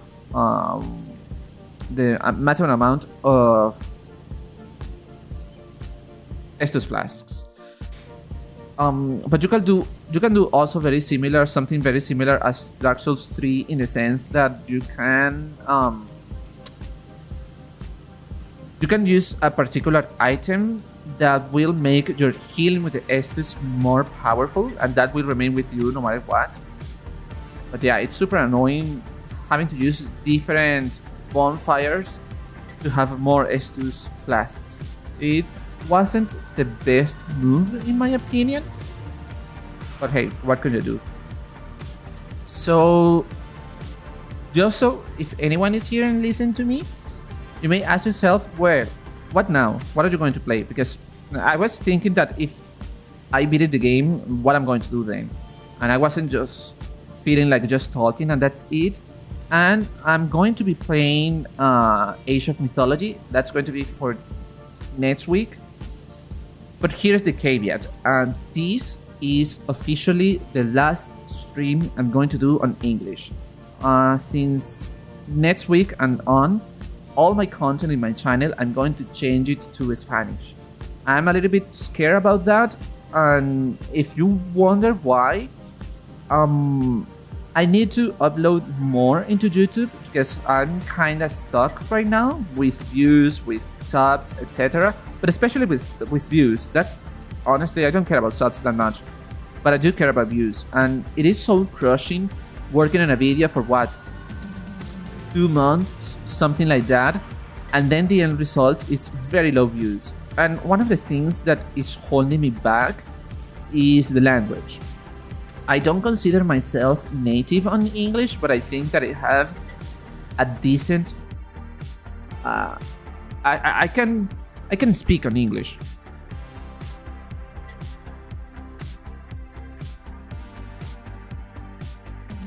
And I think that, oh god, for a second I felt like the water was going to my nose. That wasn't unpleasant. I feel confident with my English abilities. I don't care anymore about pronunciation or having an accent. I mean, I try my hardest so people can understand what I'm saying, but I don't fucking care anymore that I have this kinda thick accent. On the past, I tried to... perhaps it might be judicious to say a few pertinent points whilst you work. I'm not even trying to read that as a British person, because I cannot even do American accent. So I'm not gonna do British. Miss Craft? Oh, you cannot see it. Let me change it to here. So that means that for now, Shodan and the death counter can go. Miss Craft is quite extraordinarily woman. It's quite... that was my attempt, and I failed. She demands exacting standards. She demands exacting standards, both from herself and from others. So cool that Power Wash Simulator added Tomb Raider, and I still haven't done the level Midgar. I'm leaving that for last, pretty much. But yeah, I think like I have like 90 hours. I have more hours here than in Dark Souls 3, because I fucking love this game. It's so good. If not, well, Miss Craft has an extensive and colorful vocabulary, so she's going to tell you that you're a fucking bitch. I don't remember what I was talking before that, but oh yeah, the channel. So yes, I feel like I feel like I'm good enough on English so everyone can understand me, because if not, no one will be able to understand me. But the issue is not talking. The issue isn't my accent or anything like that. My issue is writing on English. It's just way too hard for me. I'm not used to write on English. The reason is because I pretty much learned English by myself, and I had no one for many years. I had literally no one to talk to on English. So I just got used to talking, and since if I didn't have anyone to talk with, even less writing. So because of that, it's not the same. It's part of the walls. Okay, so then let's clean this. Because of that, I'm really not used, or I wasn't used to write on English, and for me it takes me a lot of time to do an essay. I honest to God don't know how other YouTubers do their essays so fast. Like they can do it in like a week or even less. I can't, man. I cannot write that fast. There's a point where I just feel like my head is going to explode. I just feel like I'm going to have a heart attack or a stroke. So I don't push myself that hard to keep doing it on English. But in Spanish, I feel like I'm going to do it a better job. So that's why I'm going to shift. Because it's really awful to work really hard on a video that essentially no one is going to watch. And a great example is the last video I uploaded on my channel is the Devil May Cry video. I literally worked on that video for like 2 months, something like that, and no one saw it. Literally, I think I gained like 20 views, something like that, which it is extremely unacceptable, especially because it is a retrospective that I put a lot of work hard, and since a very long time, I did this before starting to stream, or at least seriously, or stream for reals. It's really disheartening working on a project that at the end no one watches and no one cares. I don't mind that no one cares about it, but to me it really matters that no one sees it, and that's an issue that I have with my channel. I feel like I am invisible, that I'm going nowhere. So I need to make changes, and I just need to make my life easier. I'm just going to make the content in Spanish. I'm going to talk better in Spanish, I'm going to stutter less, and I'm going to be able to write on Spanish easier and faster because it is my mother tongue. I'm not the best writer, but I can... Oh shit, is this not connect? Fuck, so... Oh yeah, that is... Yeah, I was going to say, why am I missing? Of course, I have to do it down here. So the other one is also missing, right? So yeah, that doesn't mean that I won't make the content friendly for everyone. In fact, what I'm going to do is that I'm going to have English subtitles. So the videos are going to be in Spanish and the subtitles are going to be on English. Also in Spanish, but I'm going to try my hardest to translate or or translate the script and just uploading subtitles into English. In case that anyone wanna watch it, they can just activate the English subtitles.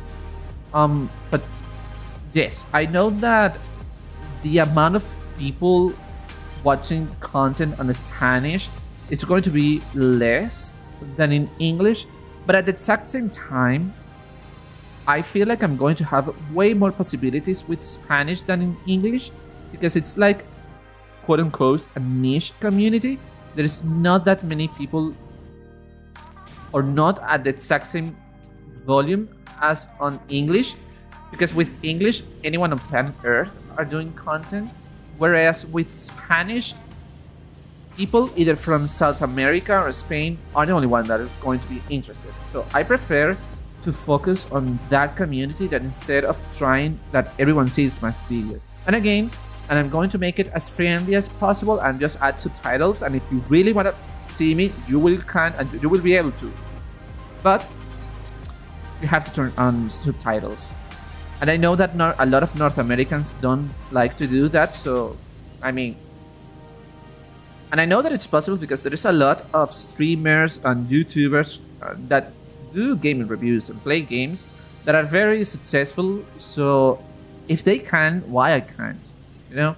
So it's going to be very awkward at the start because I've been doing YouTube for 2 years.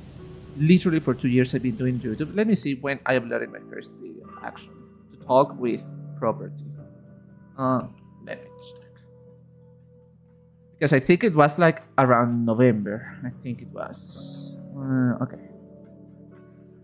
Studio content. Videos. Let's change the date. The very first video that I uploaded, that right now it's not present because I made a lot of changes, was on October 25th. And the first video that appears on my channel is a top tier character list from God of War Ragnarok, and I uploaded that on November 4th. But originally the very first video I uploaded was on October 25th. So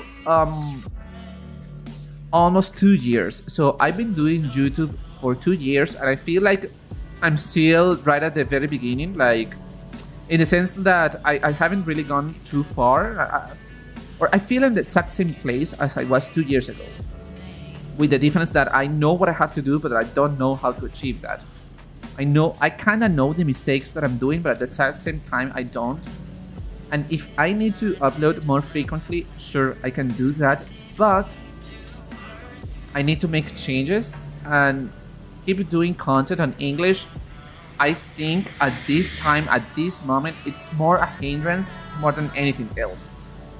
So yes, this is going to be my last stream on English. I'm really anxious because, again, I'm super used to come here and talk in English, so it's going to be a change for me on Spanish.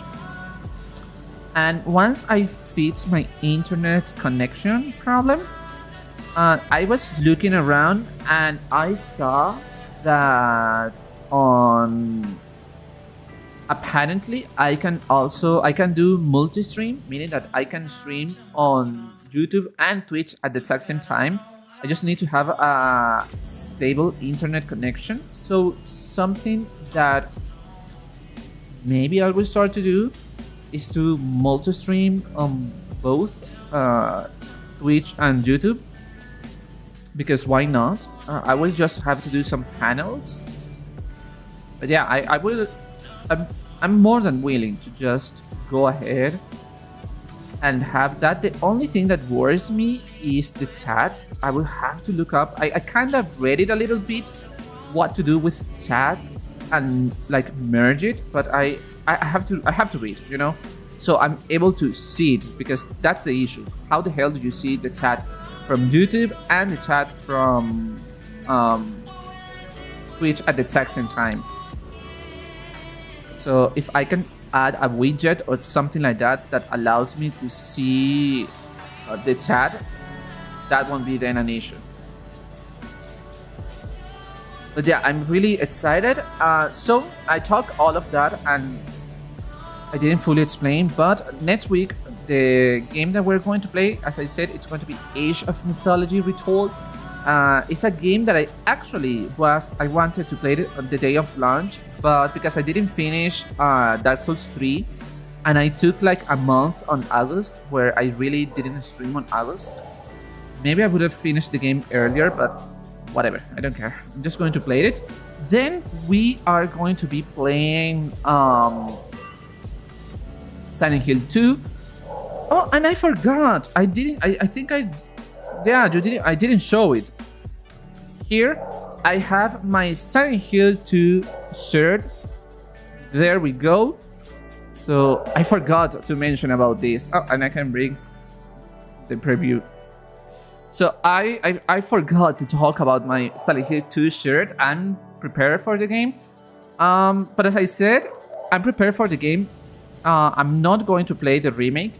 I'm going to replay the original game. I haven't played it on more than 15 years. Probably more than that. 20 years? No, like 18 years. 18 or 17 years. That was the last time that I played Silent Hill 2. And I only played it on my Xbox. So that's going to be fun. If you wonder why I'm not going to play Silent Hill Remake 2, Silent Hill 2 Remake, it boils down to Konami. I just don't like Konami. And no matter what they say, no matter what they do, I just don't neither trust them or respect them. I literally don't. And I just don't care about them. I literally don't care about them. I thought I was going to sneeze. My dislike for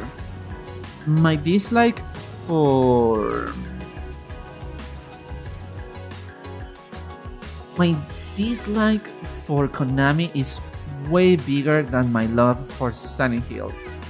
Like, way bigger. So that's a big reason why. I considered for a moment, like, should I buy the game? But here in Brazil, the cost is way too high. Like, literally, they're asking 300 reales. That's 300. It will be $60. I know that worldwide, that's the norm with games, but most games here are sold for 40 because that's way too much. I mean, I bought day one Resident Evil 4 remake, and I remember it cost me like 200 reales. So it was 20 bucks cheaper, and I know that I'm not going to enjoy the remake no matter what. I know that I'm not going to like it. So, one, I don't want to give Konami $60. Two, I don't like Konami. And three, why should I do... why should I give them money? Especially with Silent Hill Ascension and how that circus ended. It's like, no. They should have showed how strong they are and how strong they came back. And they fumbled back with Silent Hill Ascension and with Silent Hill... the whatever node. The last message, I think it's called. So yeah, I don't know. I don't want to, period. I don't have to explain myself. So if you want to be here and you talk Spanish, be my guest. Something that I also been thinking about this a lot. Since I was a child, I'm used to play games on English. I know that now localization is something important into games. I mean, Lies of P is a Korean game, a South Korean game, and there was a localization to English, which it is the game that we all played. And I know that the localization isn't that big of a deal as in the past, but I played Final Fantasy VII on Spanish, and it feels like an AI tried to do localization to Spanish and utterly failed. I don't understand what happened there. The game is nonsensical in Spanish, Final Fantasy VII, the original one. So I decided just to play, when I was a kid, to play all games on English. and only change it to Spanish when I was struggling with something or with the controls, or I needed to know something in particular, because that's the way that I learn English. It's like coming back and forth in between English and Spanish on games. It took me way long.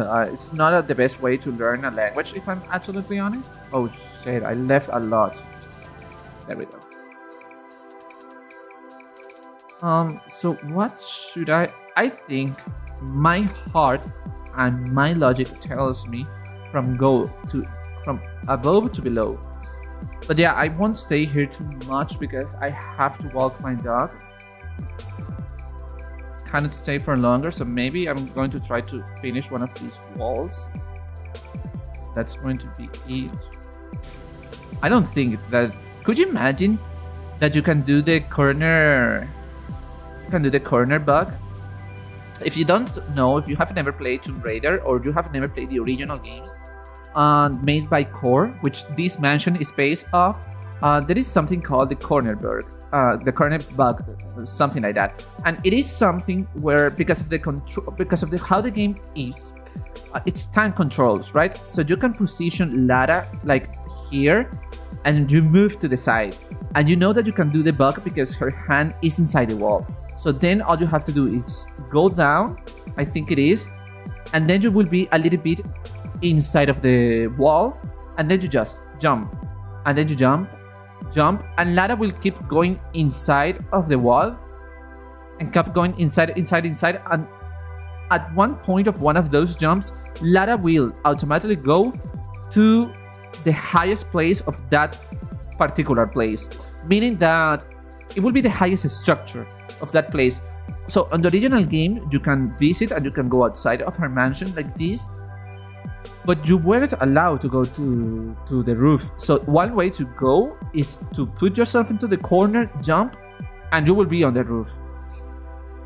Because the game will try to put Lara outside. You're breaking the game basically, and you can do the corner bug pretty much on every single corner of the game. Even if it is a very little and small corner, you can do that. So that's one of the most famous bugs on the game. I don't think it's patched for the remaster. I didn't bought and play the remaster. Maybe I should do that. I should do that maybe next year, February 14th, that it's her birthday. But yeah, could you imagine that I could do that corner bug? I wouldn't be surprised that a fan tried to do it, but that would be cool if you can. But yeah, oh man, I feel a lot of emotions. One, because I finished Dark Souls 3. It's a game that I wanted to play for so many years, so bad. And I remember that at the time I was on Venezuela. I am from there, and it was just impossible. It was just only a dream, to be honest. Be able to... Okay, so there is no dirt above this table, that roof. So not in the... So there is not dirt between this and this. Because if not, then how the hell? Well, maybe there is, but they're being fair. Because if not, this is going to be... Oh, fuck. It's going to be impossible to clean. But yeah, I hope that everyone enjoyed my streams. I hope that everyone had a really good time with me. I really enjoyed streaming Dark Souls 3. It's definitely one of the games that I had the most fun in a while. I forgot to say this. So for the games of the future, yes, it's going to be Age of Mythology, Silent Hill 2. Then it's going to be Days Gone, and that's a game that I bought last week.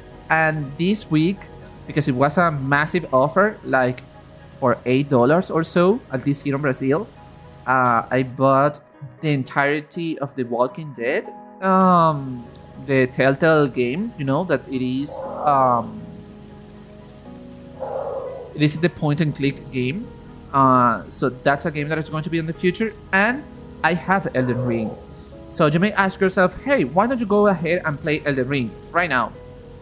In theory, I could do that, but there are two reasons why I won't. First, I feel a little bit burn of playing Souls type games. I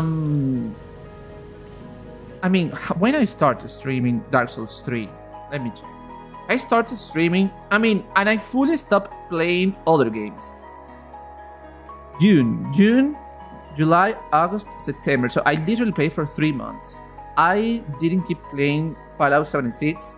I didn't keep playing God of War.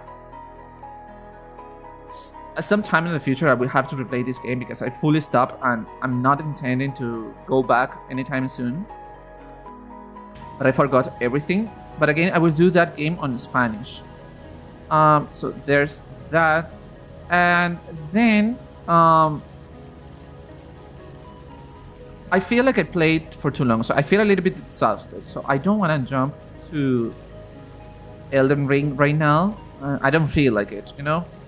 Second thing, there is a second reason, to be honest, this is the most important one, is that I'm saving money. I've been saving money for almost a full year. Jesus.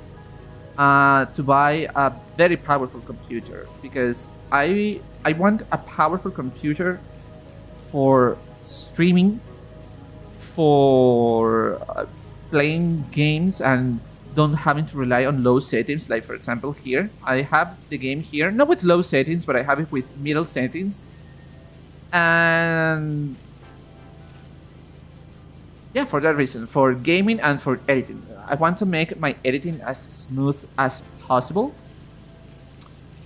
So that's why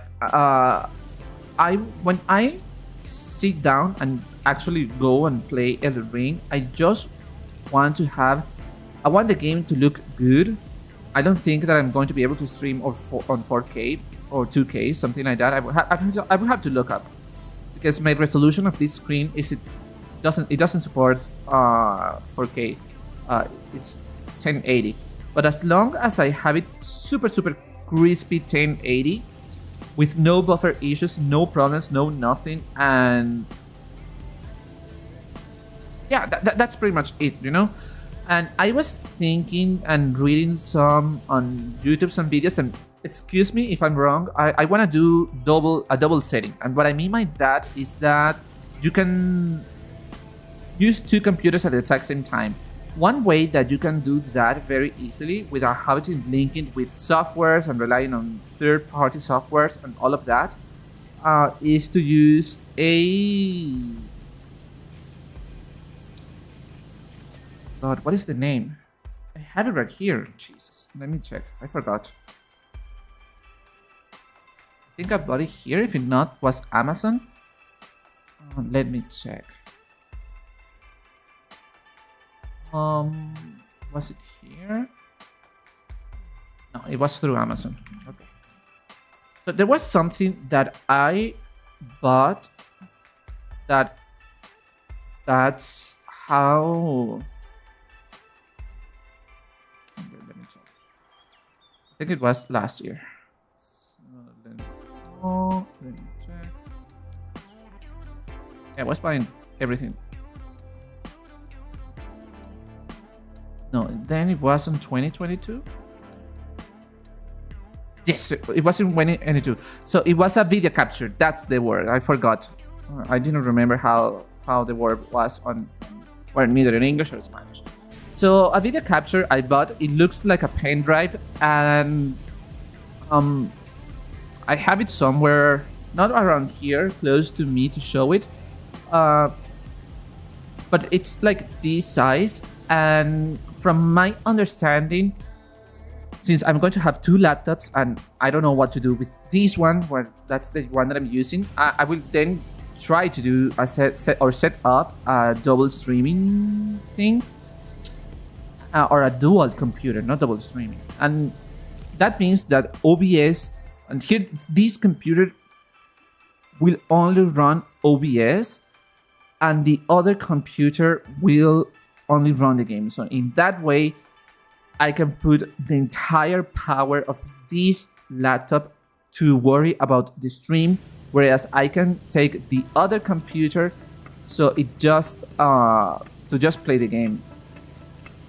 And I don't. The thing about this computer is that it doesn't have a very good video card. I have a GeForce GTX 6050, something like that. I think it's called. And from my understanding, from the GTX models, that's the best one. But I mean, come on, you need at least age RTX, and it's not because I want to activate RTX on games. It's just that I need a more powerful graphics card. And I also sometimes I struggle a little bit with editing because of it's not even memory RAM, it's just the graphics card that it struggles a lot. Well, I think that I'm going to clean this part of the ledge, and this is going to be. Oh, I am so excited for this new chapter of my channel. I just hope that YouTube doesn't go crazy. I'm not going to be surprised that for a very long time YouTube struggles to find me an audience, because I'm certainly going to change into English, into Spanish. So let's oh no, yeah, I have to pause it. So let's go back here because I have to go. This is going to be the end of it. If anyone is here, thank you very much for being here. I really appreciate it. I don't take for granted anyone being on my stream. I really, really, really appreciate it from the bottom of my heart. I had the time of my life playing Dark Souls 3. Yes, I farm. Yes, I had to retry many fights a lot. Yes, I died a lot. 262 times I died in total, but I had such a good time that really it was a really good and positive experience. So if this year Lies of P decides to release the DLC, I'm gonna be replaying Lies of P from scratch because I don't remember everything, and I left the game on New Game Plus, and it's going to be way too hard for me from the get-go. But anyway, thank you very much for everyone. I hope that you enjoyed the streams. I hope that you enjoy everything. I feel a little bit sad because I know that a lot of people won't be able to be on my live streams, like for example Azrael, because I'm going to change the language to Spanish. But sometimes you have to do drastic measures if you are looking for that thing, you know. Sometimes you just have to take risks, and I'm going to take a massive risk by changing the language of the channel. I have to reduce so many things now of the channel, and that's exactly what I'm going to do after today's stream. I'm going to start changing everything to Spanish, and maybe possibly I'm going to do some consideration into streaming into Twitch. That could be a lot of fun, but I don't know. Let's see.